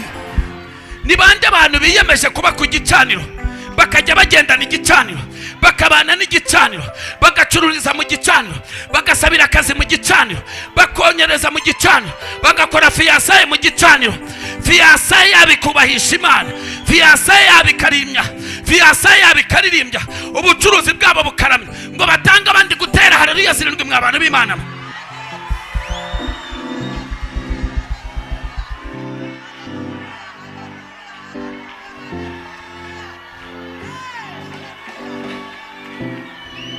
Setati Shalom Sedimo Prosikia Shalelelera Yesanda Shela uyu munsi dufite umugisha ukomeye nimuvuga ngo amen vuga ngo kuguma ku gicaniro subiramo ngo kuguma ku gicaniro ongera ngo kuguma ku gicaniro vuga ngo wiva ku murongo ngo guma ku birindiro guma ku gicaniro imirindi y'umwami wenda yumva mu mwuka we Guma ku birindiro guma ku gicaniro imirindi y'umwami wenda yumva mu mwuka yewe guma ku birindiro guma ku gicaniro imirindi y'umwami wa ndayumva mu mwuka we guma ku birindiro guma ku gicaniro yererere imirindi y'umwami wenda yumva mu mwuka yewe guma ku birindiro guma ku gicaniro imirindi y'umwami we ndayumva mu mwuka we guma ku birindiro guma ku gicaniro imirindi y'umwami wenda yumva mu mwuka yewe guma ku birindiro guma ku gicaniro imirindi y'umwami we ndayumva mu mwuka we guma ku birindiro guma ku gicaniro imirindi y'umwami wenda yumva mu mwuka we haleluya haleluya reka mbabwire uyu munsi Imana iraza gukora ibintu bitarigera bibaho haleluya ndimo ndabyumva mu isi y'umwuka Imana yaza gukora ibintu bitarigera bibaho mugiye kubona Imana iraza gukora ibintu bitarigera bibaho muranyemerera nimuvuge ngo amen ubu ni uburyo bwa mbere bwo kugira gute ndaje mu kanya mbabwira uburyo bwa kabiri uburyo mugiye gusenga igisubizo kikihuta nimuvuge ngo amen nimuvuge ngo haleluya shalere bonse ariko banza umunkoro mubwire ngo umuriro w'Imana nukajya uzima ku gicaniro vuga ngo igicaniro ni wowe igicaniro ni wowe uri igicaniro uru rusengero rw'umwuka igicaniro ni wowe umuriro w'Imana nukajya uzima ndagira ngo ukizwe ufite utanafite ukomeze ukiranuke mwambwira ngo rega ni wowe ugiye gukurikira mbwirira umuntu muri kumwe ngo ni wowe ugiye gukurikira abari online andi kuvuge ngo ni ngewe ugiye gukurikira ni wowe ugiye gukurikira ni wowe ugiye gukurikira ni wowe ugiye gukurikira ni wowe ugiye gukurikira uri ku rutonde uri umukandida w'ibyiza uyu mwaka ni wowe ugiye gukurikira unyemerere uyu mwaka usenga uburyo utigeze usenga bwose ubu buryo bwose tugiye kubukurayo tugiye kubusenga kugeza dushubijwe zamura haleluya haleluya iyi ndirimbo amagambo arimo niyo magambo tugiye gusengeramo ni indirimbo ivuga ngo mu bihe senga Uwiteka ngo binyemeza yuko asubiza hari indirimbo ivuga ngo resante mondisa Jenny Andosia abari online munyemerere iyi ndirimbo tuyiririmbane nimuve ku murongo tugiye kuririmba ino ndirimbo namwe mwese abari aha ngaha mugiye guhaguruka ino ndirimbo tuyiririmbe none turahita tubwira Yesu aduha amavuta munyumve ngo amen. Yesu tugiye kumwinginga agiye kudusiga vuga ngo amavuta.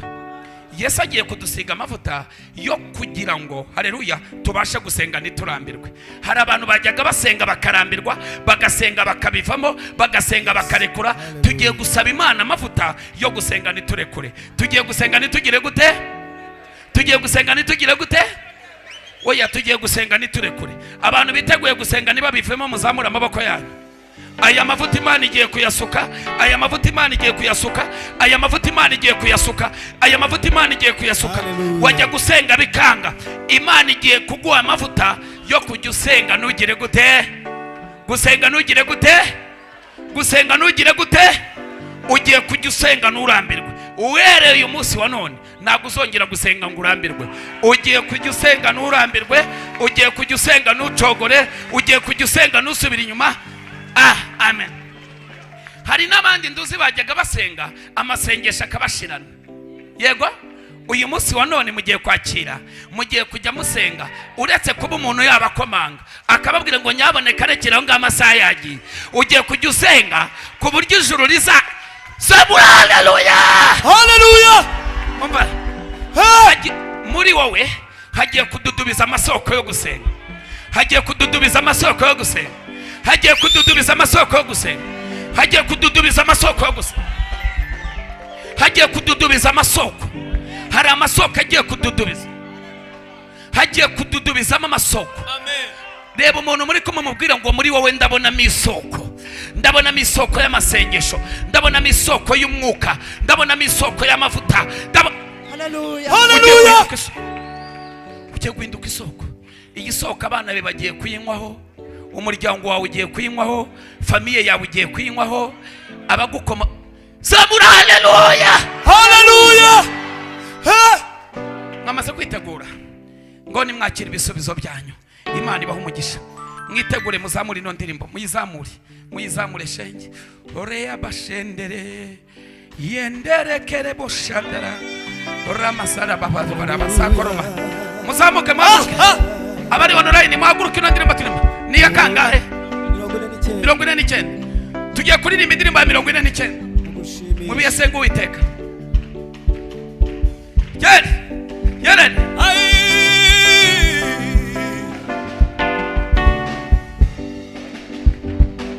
Mubiye senga Uwiteka, mubiye senga Uwiteka. Binarura mu magarara, binarura mu magarara. Nigeraho datari, nigeraho datari. Muganyiri byonyene byose, muganyiri byonyene byose. Mubiye by'umubabaro, mubiye by'umubabaro. Bimumuriza umutima, bimumuriza umutima. Sindubukana bw'umwanzi, sindubukana bw'umwanzi. Mubiye byiza byo gusenga, mubiye byiza byo gusenga. Mubiye by'umubabaro, mubiye by'umubabaro. Bimumuriza umutima, bimumuriza umutima. Sindubukana bw'umwanzi, sindubukana bw'umwanzi. Mubiye byiza byo gusenga, mubiye byiza byo gusenga. Mubiye nsenga Uwiteka, mubiye nsenga Uwiteka. Binyemeza yuko ansubiza, binyemeza yuko ansubiza. Ategereje abana be, ategereje abana be. Musanga bakenure, bamusanga bakenure. Namiyereje rwose ubu, namiyereje rwose ubu. Uko yamamagaye ubwe, uko yamamagaye ubwe. Niringiye bwa buntu bwe, niringiye bwa buntu bwe. Nogeze ibihe byo gusenga, nogeze ibihe byo gusenga. Namiyereje rwose ubu, namiyereje rwose ubu. Uko yamamagaye ubwe, uko yamamagaye ubwe. Niringiye bwa buntu bwe, niringiye bwa buntu bwe. Ibihe byo gusenga, nogeze ibihe byo gusenga. Uhora nsenga Uwiteka, uhora nsenga Uwiteka. Neza yuko ansubiza, kugeza nzagera iwe, kugeza aho nzagera iwe. Rwose ansubize, irebere ngeze mu ijuru. birupfa namaye kudafiteka namaye kudafiteka ubwo nibwo nzasezera ubwo nibwo nzasezera ibihe byiza byo gusenga kubihe byiza byo gusenga namaye kudafiteka niyambuye umubiri upfa namaye kudafiteka namaye kudafiteka ubwo nibwo nzasezera ubwo nibwo nzasezera ibihe byiza byo gusenga kubihe byiza byo gusenga kubihe byiza byo gusenga kubihe byiza niyambuye umubiri upfa niyambuye umubiri namaye kudafiteka namaye kudafiteka ubwo nibwo nzasezera kubihe byiza byo gusenga ibihe byiza byo gusenga aha iki gitero nicyo nashakaga I just wanted this Huh? phrase igitero kivuga ngo that says, ngo niyambuye umubiri upfa after taking off this dead flesh, ngo nambaye kudapfiteka by putting on the life, ngo icyo gihe nibyo nzavuga ngo bye bye this is when I will say bye ngo niyambuye ibihe byiza byo kugira gute bye.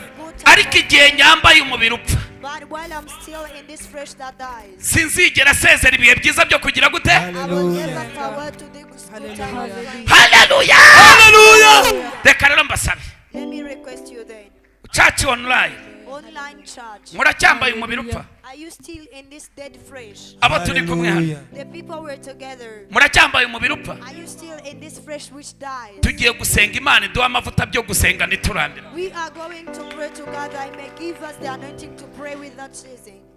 murabyemera ko nidusenga imana iri bubiduhe You agree that God will grant us that? murabyemera ko nidusenga imana iri bubiduhe Do you believe that God will give us that? twese ngo amen zamura amaboko yawe Lift up your hands. tugiye gusenga Let's pray. muzamure amaboko ubu ni uburyo bwa mbere bwo gusenga This is our first way of praying. ni ugusenga nturambirwe It is to pray without getting tired. ni ugusengera mu mwanya wahamagariyemo igisubizo It is to pray in a place where you called answer. ndaje mpite mvuga uburyo bwa kabiri I am coming to speak about the second way. zamura amaboko yawe rero Lift up your hands there. vuga ngo mwami yesu kristo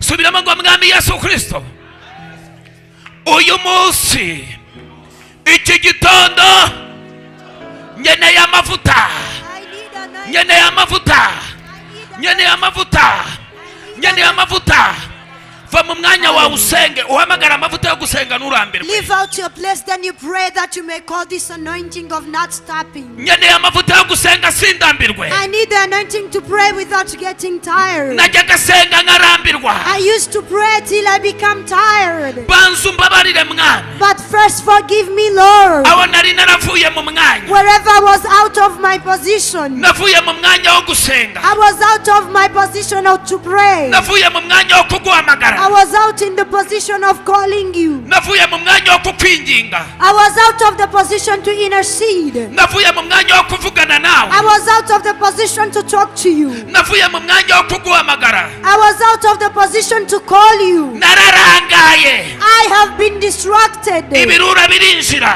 And the beards came. nararangaye I have been distracted. abadayimoni baranyinjirana And the demons entered. nararangaye I have been distracted. dayimoni yinjira mu mwanya And wanjye the demons entered in my place. nararangaye I have been distracted. inyenyeri yanjye yo kuvugana nawe iribwa And my start to be talking to you was stolen. naranyazwe It was seized from me. ariko uyu munsi wa none But for today, ndikura mu bunyage I take off myself from slavery. ndagaruza ibyanjye I restore my possessions byagiye nararangaye that were taken after I was distracted. ndabyigana paka I will fight till subiranye umwanya wanjye I get back my position. ndasenga I pray, mwami yesu King Jesus. ndakuramo amayesheke yose I take off all the mess up. mwami yesu King Jesus. ndasubirana umwanya wanjye I get back my place. ndasubirana umwanya wanjye I will get the restoration of my place. zamura isengesho usenge wirambirwa Raise a prayer and pray without getting tired. gusenga ni ukuvuga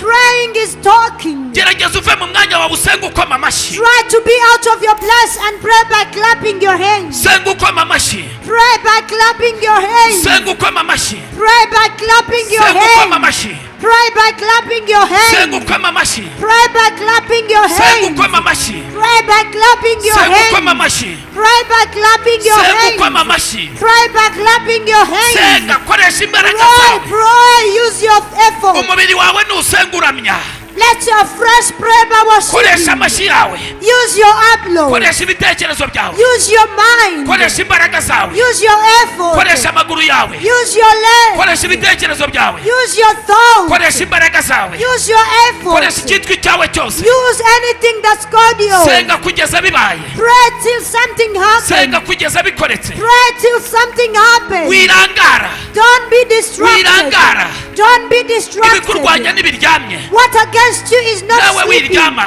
So do not. senga, Pray. senga, Pray. senga, Pray. senga, Pray. senga, Pray. senga, Pray. senga, Pray. senga, Pray. senga, Pray. senga. Pray. ndabona imana irimo imanura imbaraga, I see God pouring power. ndabona imana irimo imanura imbaraga, I see God pouring power. abantu barimo barakira amavuta yo gusenga, People are receiving anointing of praise. arabasata karababababa, ndagira ngo twifatikanye, I want us to work together. twifatikanye duhamagara imana, Let's work together and call God. twifatikanye duhamagara ijuru, Let's work together and call heaven. twifatikanye duhamagare yesu, Let's work together and call Jesus. twifatikanye twinginga imana, Let's go together, God. nyemerera wirangara, Do not be distracted. senga hari ibirimo biba, Pray, something is happening. senga hari ibirimo bikoreka, Pray, something is happening. senga hari imbaraga zirimo Pray, zishwanyagurika, there is power which is getting tears. senga, Pray. senga, Pray. senga, Pray. gusenga nturambirwe, Pray without getting tired. gusenga ntucogore, Pray without stopping. hamagara amavuta yo gusenga nturambirwe, Call anointing to pray without getting hari tired. imbaraga zirimo zikoreka, There is power which is working. hari imbaraga zirimo zimanuka, There is power which is hari descending. imbaraga zirimo zimanuka, There is power which is imana descending. irimo irakorana nawe, God is working with you. hari imiryango yawe irimo ikinguka, There are your doors which are getting open. hari ibintu birimo bikoreka muri iyi There saha, are things which are happening in this hour. uyu munota ndabona ari imbaraga zamaze At kumanuka, this time I can see power which have already descended. marayika w'imana ndabona arimo akingura, I can see the angel of God is hari opening. ubudasa bw'imana burimo buba, There is a uniqueness of God in the rebo house. shoko sekereba, Hallelujah. tangira usenga uvuga indimi, Pray by speaking in tongues. tangira usenga uvuga indimi, Pray by speaking in tongues. tangira usenga uvuga indimi, Pray by speaking in tongues. senga uvuga indimi, Pray by speaking in senga uvuga tongues. indimi, Pray by speaking Senga in uvuga tongues. indimi. Pray by senga speaking in uvuga indimi, tongues. senga, Pray. senga, Pray. senga, Pray. senga, Pray. senga, Pray. senga, Pray. senga, Pray. senga, Pray. ndabona hari ibintu birimo bikoreka, I see things are happening.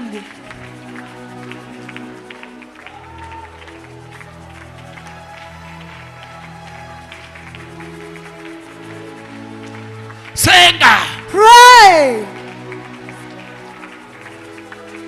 senga kugeza bije, Pray till something comes. senga kugeza ushubijwe, Pray till you answer. senga kugeza ibisubizo byawe bimanutse, Pray till your answers come. senga kugeza ibyawe bivuyeyo, Pray till your everything comes. senga kugeza wakiriye ibyawe, Pray till you receive your answers. senga kugeza wakiriye igisubizo cyawe, Pray till your answers came. senga kugeza wakiriye ibyo wasengeye, Pray till you receive what you've been praying for. ndabona imana irimo ikorana nawe ibintu I bikomeye, see God is working with you mighty things. ndabona imana irimo ikingura, I see God is opening. hari uburyo bwinshi bwo gusenga, There are different ways of hari praying. uburyo bwinshi bwo gusenga, There are different ways of ndabona praying. imana irimo ikorana nawe, I can see God is working with imana you. irimo irakwigisha gusenga, I can see God is teaching you how to senga pray. uko ubyumva wowe, Pray anyhow you senga feel. uko ubyumva umwuka wera aje kwiyoborera, Pray anyhow you feel the Holy Spirit is coming to senga lead. uko ubyumva, senga uko ubyumva, Pray anyhow you feel. senga uko ubyumva umwuka wera agiye kukuyobora, Pray the Holy Spirit is going to lead you. senga uko ubyumva umwuka wera agiye kukuyobora, Pray the Holy Spirit is going to lead you. umwuka wera agiye kukuyobora uburyo ugomba gusenga, The Holy Spirit is going to lead you the way you pray. wowe gerageza uvuge wibumba umunwa,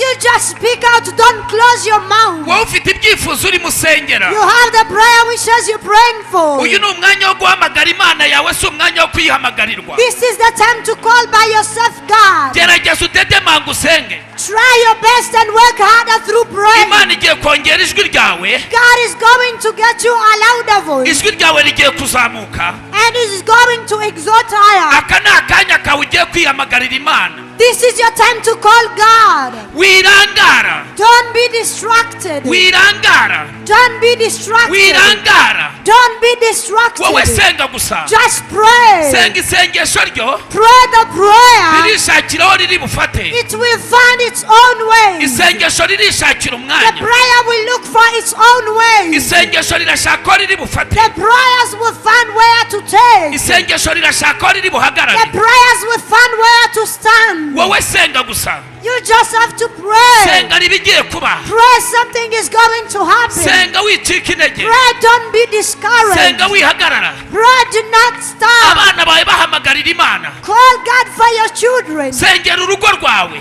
Pray for your marriage. sengera bizinesi yawe, Pray for your business. sengera akazi kawe, Pray for your job. sengera ingendo zawe, Pray for your journey. sengera ejo hawe, Pray for your tomorrow. senga wirangara. Pray, don't be Fata distracted. umwanya usenge, Take time and pray. senga, Pray. senga, Pray. senga, Pray. senga, Pray. senga, Pray. senga wirukana indwara mu muryango wawe, Pray, chasing out illness in your family. wirangara b'amaso, Don't be distracted. b'amaso usenge, Be alert and senga pray. ari imana ije gukora, Pray, God is coming to do something. senga ari imana ije gukora, Pray, God will do something. senga ari imiryango ije gukinguka, Pray that doors which will be open. senga, Pray. senga, Pray. senga, Pray. senga, Pray. senga, Pray. senga, Pray. senga, Pray. senga, Pray. senga, Pray. senga, Pray. senga, Pray. senga, Pray. senga, Pray. senga. Pray. Ndabona imana irimo ikorana nawe, I see God is working with you. mbonye marayika w'imana ateze amatwi,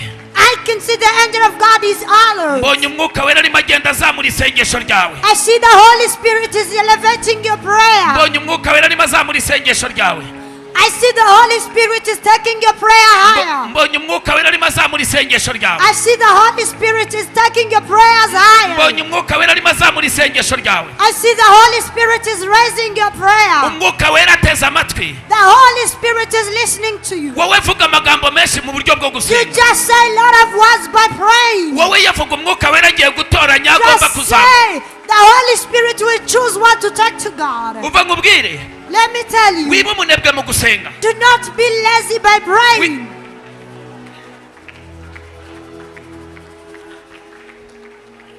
humura amaso yawe gato, Open your eyes. ntuve ku murongo. Do not disconnect yourself. Nimuvuge ngo amen, Say amen. nimuvuge ngo amen. Say amen. Uburyo bwa kabiri bwo gusenga The second way of praying, ni ugusengerwa n'umwuka wera. it is to pray by the Holy Spirit. Muvuge ngo amen. Say amen. Gusabirwa n'umwuka wera. To be asked for by the Holy Spirit. Ndaje mbasomera icyanditswe, I am coming to read for you the scripture. mugume ku murongo, nituri buhave tugiye kwita dusenga. Stay tuned. We won't go anywhere, but we will continue to pray. Mwebwe ntabwo muzi uburyo mukwiye gusenga. You don't know the ways of praying. Wowe urasenga gusa ukavuga, You just pray by speaking. ukavuga ibyo wumva bikurimo gusa, niba ari agahinda kawe wowe ugasuka. You just say what's in you. If it's your sorrow, you speak it out. Umwuka wera we atoranya ibyo akwiye kujyana. But the Holy Spirit chooses what to take to God. Ibi bintu byo gusenga mucecetse mutavuga, There's things of praying by shutting your mouth. umwuka wera bategereje avuga ati se ko aba bantu batavuga kugira ngo mbone ibyo njyana. The Holy Spirit is waiting for you to say something that He may get what to take to God. Mumbwire ngo urasabwa gusenga mwuka wera agatoranya ayo akwiye kuzamuka. Tell your neighbor that you are requested to pray that the Holy Spirit might choose what to take to God. Umwuka wera yasanze muri abanebwe. The Holy Spirit found out that you lazy. Munyakire muvuge ngo amen. Reply to me with amen. Sigaje iminota mike y'ubundi abaririmbyi bakaririmba ngakomeza tugakomeza izindi gahunda. Few minutes remaining for the singers to continue. Shiramo abaroma 8. Let's have the book of Romans chapter 8. Ibi bintu nkubwiye uzabishakisha ntuzapfa kubibona. What I'm telling you, you will try to look for it, but you won't find it. Iki ni igihe cyo kugendererwa. This is the time of the presence of God. Turi muri n'umurekura ataguhaye umugisha. We are in, don't release Him before He bless you. Tugomba gukirana tuzi uburyo tugomba gusenga. We should fight by knowing our means of praying.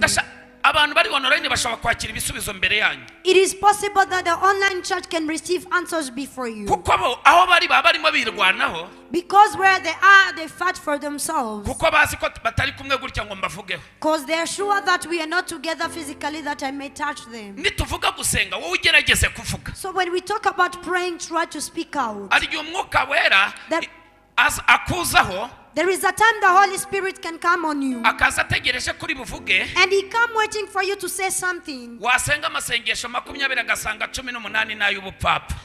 And if you pray like 20 prayers, he find you are 18 faulty. Ariko nibuza agatoranya amayabiri akayatwara akavuga ngo subizayo. But at least he choose the 2 ones that he can tell you to go to God. Wowe senga gusa. Just pray. Munyakire muvuge ngo amen. Say amen. Uriya muntu wari wicaye muri iriya ntebe mumumagarire nagenda adasengewe.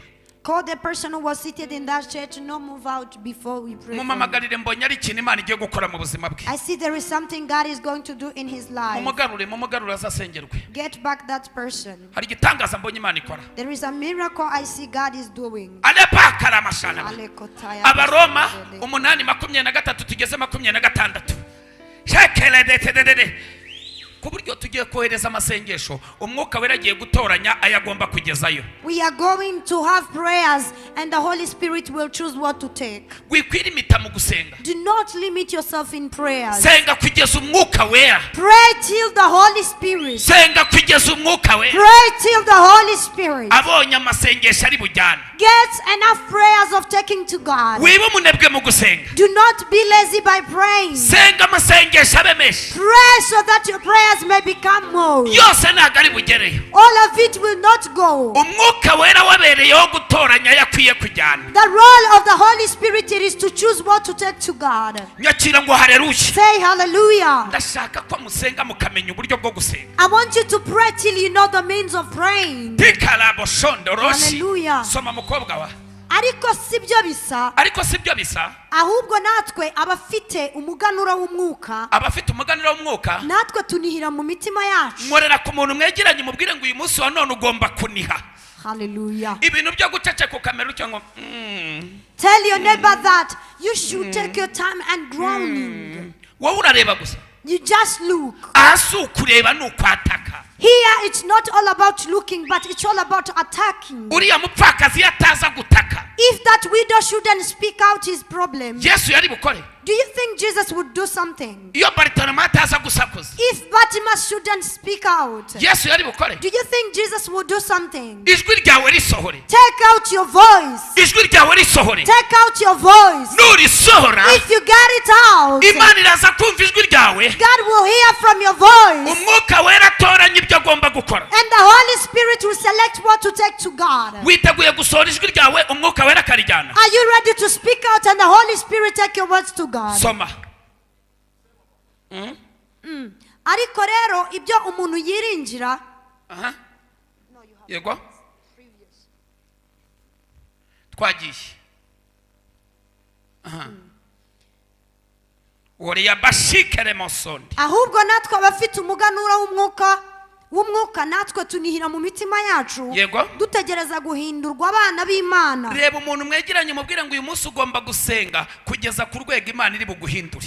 Amen. Tell your neighbor that you should pray today till God transforms you. Ugomba gusenga kugeza mu rugo rwawe bihindutse. Say you should pray till something happen in your marriage. Ugomba gusenga kugeza mu kazi bihindutse. You should pray till at work something happen. Ugomba gusenga kugeza mu nda yawe bihindutse. You should pray till something change in your womb. Ugomba gusenga kugeza indwara ufite ikurekura. You should pray till the illness you have release you. Ugomba gusenga kugeza ubugumba bukurekuye bukagusezera. You should pray till the barrenness release you. Ababyiteguye ko tugiye gusenga muzamure haleluya. Those who are ready that we're going to pray shout a hallelujah. Mwebwe ndabona turi bugendane rero. I can see that we're going to work together. Reka nkubwire. Let me tell you. Iki gitondo This morning, hari abantu bazajya baza saa 8 bahagarare hanze. there are people will be coming at 2 and they stand outside. Uyu munsi iki gitondo nagitanzeho nk'igitambo.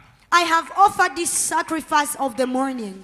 umva n'abandi bamwe bajya baza binyabya bavuga ngo reka manze manyure mbere yo kujya mu kazi muzajya mutamuhuye n'Imana. Even the people who says that let me pass by before I go to work, you will go to work after meeting God. Guhera saa 5 umuriro uzabuba waka. From 11 the fire should be on. Umva nkubwire ntuzongera kuba umunebwe mu gusenga kuko ugiye kumenya korodori zose banyuramo basenga. Let me tell you, you will no more be lazy in prayers because you're going to know all the corners of prayer. Abatigerera ibwami babwirwa bike ariko none ugiye kwigererayo umwenda ukingirije ahera hagera cyane watabutsemo kabiri. The people who can manage to go to the palace by themselves, you are going to manage because the feet that was covering to the sent place were divided into two. Nyakira uvuge ngo haleluya. Reply to me with a hallelujah. Soma twumve. Ariko gucungurwa kw'imibiri yacu. Ariko gucungurwa kw'imibiri yacu. Aha. Kuko twakijijwe dufite ibyiringiro. Kuko twakijijwe dufite ibyiringiro. Ariko rero ibyo umuntu yiringira iyo byabonetse ntibiba bikiri ibyiringiro. Reba umuntu mwegeranye mubwire ngo Tell your neighbor ibintu uri musengera warabibonye cyangwa ntabwo urabibona. that did you get what you were praying for or you were still in process. Reba umuntu mwegeranye mubwire ngo ibintu wamaze guhindura ibyiringiro tugiye kubisengera kugeza tubibonye ku buryo tutazongera kubisengera. Tell your neighbor that what you have turned into hope, we're going to pray for it till we won't pray for it anymore. Akazi usengera warakabonye. Did you get the job that you are praying for? Wagahinduye ibyiringiro. You have turned it hope. Tugiye gusenga rero ibyo twahinduye ibyiringiro tubibone n'amaso yacu. We are going to pray for our hopes to come to be true. Ku buryo tutazongera kubisengera. Till we shall no more pray for it. Muriteguye? Are you ready? Nibwo buryo tugiye gusenga. This is our means of praying today. Soma tugeze 26. Kuko twakijijwe dufite ibyiringiro ariko rero ibyo umuntu yiringira iyo byabonetse ntibiba bikiri ibyiringiro. Ninde se wakwiringira kuzabona icyo amaze kubona? Wese wakwiringira icyo wamaze kubona? Can you believe of seeing something you have already seen? Uyu munsi wa none But today ibintu dusengera no munsi tugomba gutitiriza paka tubibonye nituzongere kubisengera. Icyumweru gitaha tuzaba dusengera ibindi. we should persist today for something that we need to get, and next week we will be praying for something else that we need. Fire! Fire! Zetikelenemans. Palifote koria masente kerebo. Reka tugende. Nyamara twebwe ubwo twiringira ibyo tutabonye tubitegereza twihangana. Tubitegereza twihangana.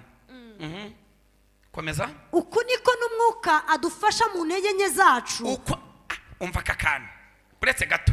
Hold on. Umwuka wera agira ati adufasha mu ntege nke zacu. reba umuntu mwegeranye mubwire ngo sengana izo ntege nke zawe umwuka wera agiye kugufasha. Tell your neighbor that pray in your weakness but the Holy Spirit is going to intervene. Umwuka wera arabizi kuri umunyantege The Holy Spirit is aware that you are weak. Ariko gerageza izo ntege nke zawe zigaragaza imbere ya Yesu. But try your best and show your weakness before Jesus. Kubera ko niwe yita umunyembaraga utari we Imana niri bubona yishira imbaraga. Because if you call yourself powerful and you are not, God will not find where to feel the power. Hallelujah.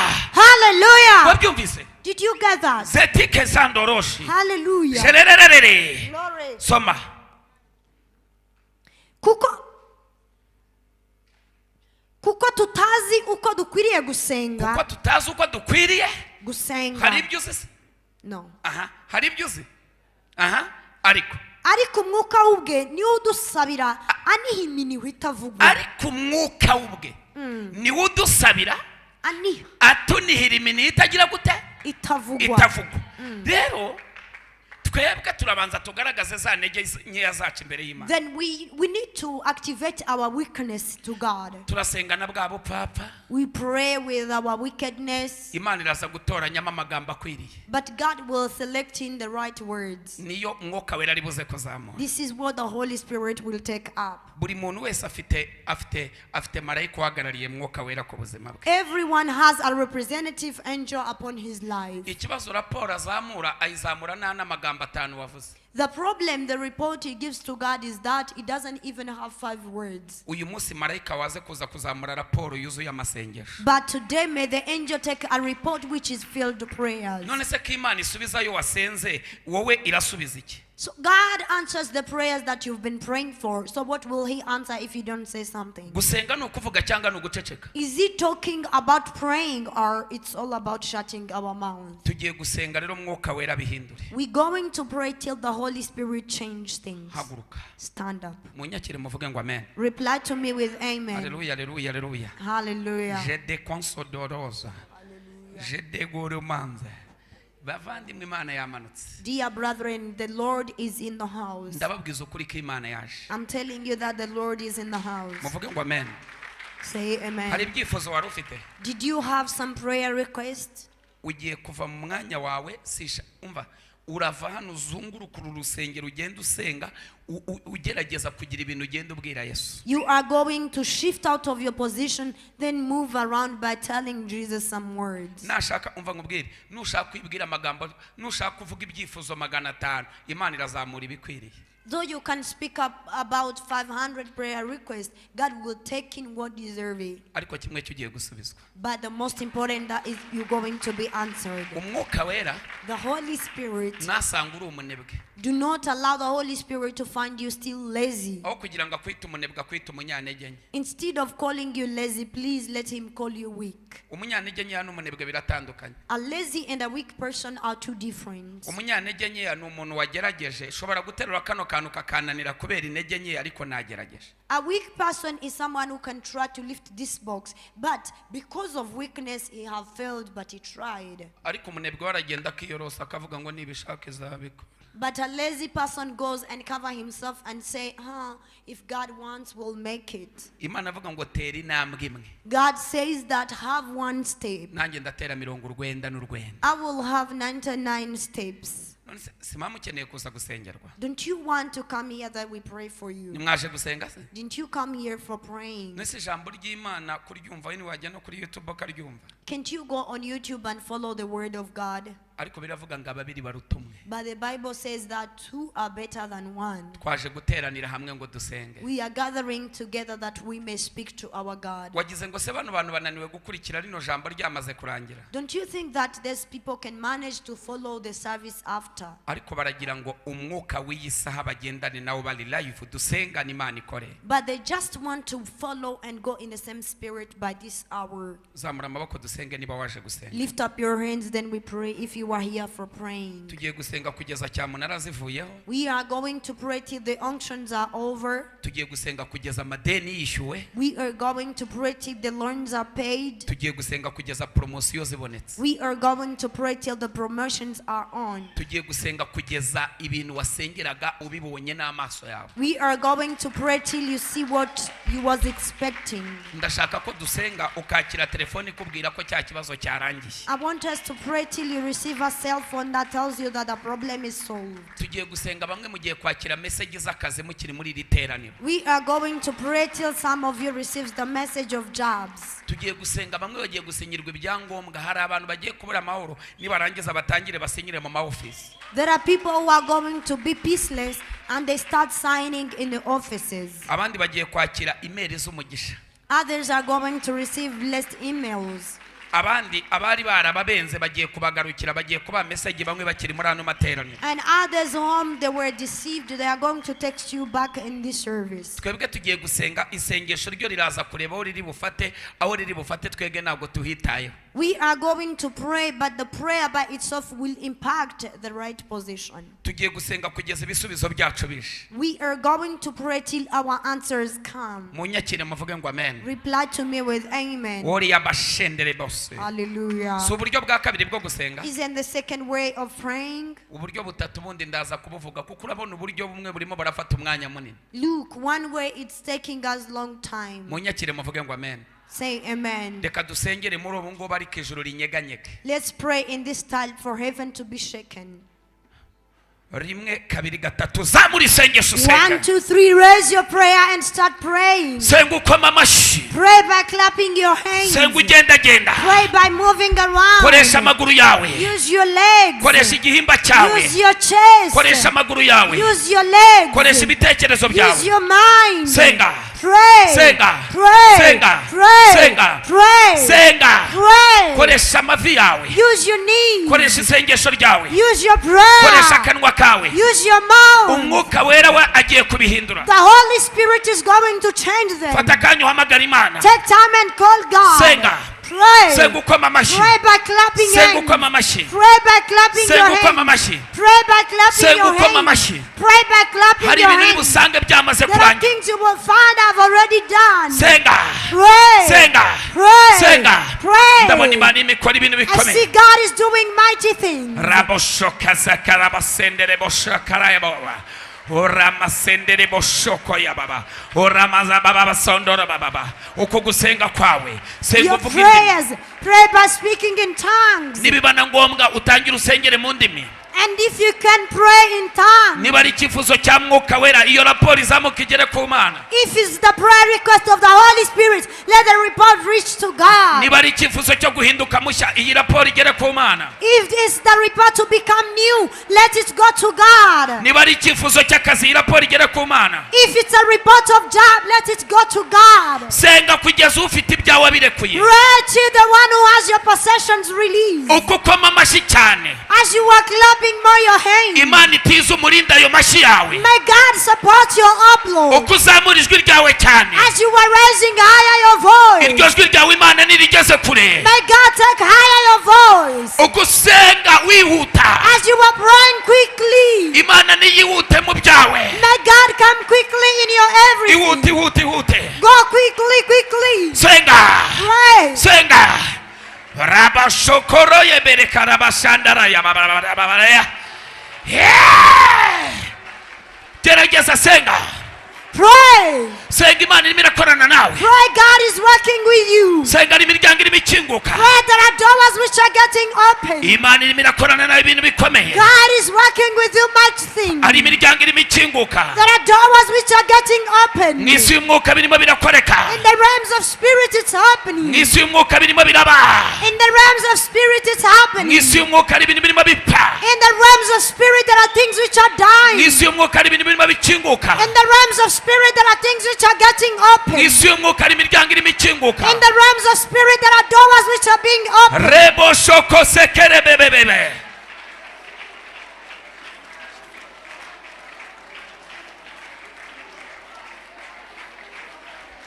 Reba sekere bos. Mu isi y'umwuka. In the realms. Mu isi y'umwuka. In the realms of spirit. Mu isi y'umwuka. In the realms of Mu spirit. isi y'umwuka. In the realms of Hari spirit. imiryango irimo ikinguka. There are doors which are getting open. Raba sekere. Uko abantu barimo basenga bavuga. As people are praying by talking, Ijwi ryabo ndabona ririmo ritobora ibicu. I can see their voices breaking clouds. Rebo shekere yeboroya. Abaperesi barimo bararekura ibyawe. Persians are releasing your possessions. Abadayimoni bakamenyero barimo bararekura ibyawe. Demons of familiarity are releasing. Abadayimoni b'igisuzuguro barimo bararekura ibyawe. Demons of reproach are releasing. Abadayimoni bagahinda barimo bararekura ibyawe. Demons of reproach are releasing you. Rebo shekerebo. Agahinda karimo kararekura umutima wawe. Sorrow is releasing your heart. Senga. Pray. Ubu buryo umuntu ugiye kubukoresha wese. Anyone who will use this way, Wowe zamura isengesho gusa. just raise your prayer. Imana yo umwuka wera waramenye icyo agomba gukora. The Holy Spirit will be aware of what to do. Umwuka wera aramenye icyo agomba gukingura. The Holy Spirit will be aware of what to open. Abinginzi muzunguruka inyicyari ibintu birimo bikoreka. Intercessors move around in the church, things are happening. Hari imyuka irimo ifatwa miri. There are spirits which are getting blocked. Imyuka irimo ikuramo amada. Spirit of abortion. Irimo irafatwa miri. It is being blocked. Church online. Online church. Zunguruka uva ahantu wari urimo usengera. Move around from where you were praying. Niba wari uri mu nzu yawe hagarara muri iyo nguni. If you were in your house, stand in the corner. Ndabona Imana irimo ishyira uburinzi ku nzu yawe. I see God setting protection to your house. Rebebebebebebebebebebebe. Jetekesetekere.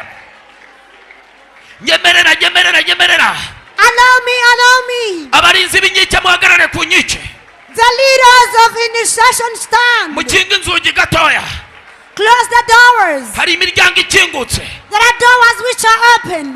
Niba unari online ikinga urugi gato. And if you are online, close the door.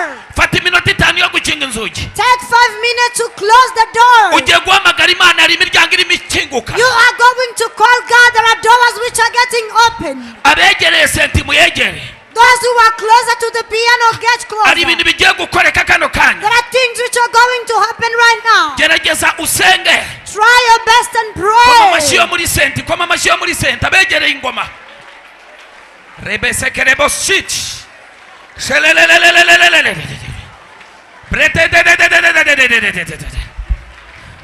Imana irimo irambwira ngo God is telling me that itanze promosiyo. He gives out promotion. ngo ikintu wasengeye Anything you've been praying for kikaba kitarasubizwa, and it's yet been answered, ukaba ugisengeye imyaka myinshi, and you prayed for it for many years. Imana yavuze ngo ngera ugisubiremo. God is saying that repeat it again. iravuze ngo ngera ugisubiremo. God is saying repeat it again. kivuge kivuge kivuge kivuge Say it again. Say. kivuge Say. kivuge Say. kivuge Say. kivuge Say. kivuge Say. kivuge Say. kivuge Say. kivuge. Say. Imana itanze buno buryo.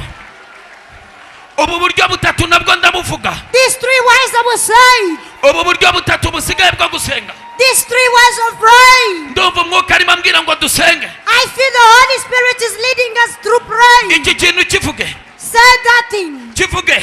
Say. Imana itanze umwanya. God gives out time. iravuze ngo kino kintu kivuge. He is telling you to say that thing. rebebebe setekesera.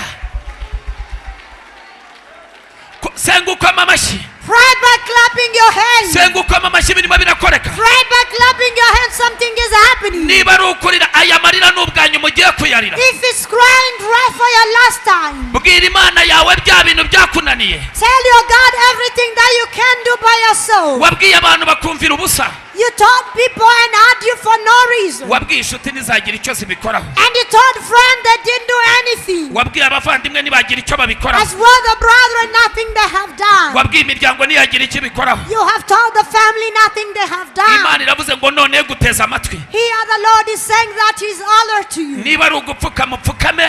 If it's kneeling, kneel. niba ari ukugenda ugenda gende. If it's walking, walk. niba ari ukuvuga uvuge. If it's talking, talk. Imana irimo iravuga ngo God is saying that ibintu bishaje irabisohoye mu buzima bwawe. He gets out old things in your life. Imana isohoye ibishaje yinjije ibishya. God gets out old things and He gives you new ones. Imana isohoye ibishaje yinjije ibishya. God gets out old things. guma muri uyu mwanya wo gusenga. Remain in the spirit of praying. ndacyavuga uburyo butanu bwo gusenga. I am still talking about the 5 means of praying. umwuka wera ndabona arimo azamura raporo. I see the Holy Spirit is taking the report. uko usenga amasengesho menshi, As you're praying more, umwuka wera arimo aratoranya. the Holy Spirit is selecting. rebo shekere besanse. abantu bajyaga babyara abana bafite ibibazo. People used to give birth of children who has problems. umwuka wera arimo arabasabira. The Holy Spirit is praying for them. uyu mwuka Imana iwukuyeho. God takes over the spirit. abantu bari bafite ikibazo cy'ubuhumekero. People who had a problem in respiratory system. umwuka wera arimo arakora. The Holy Spirit is working. zamura isengesho usenge. Raise your prayer and pray.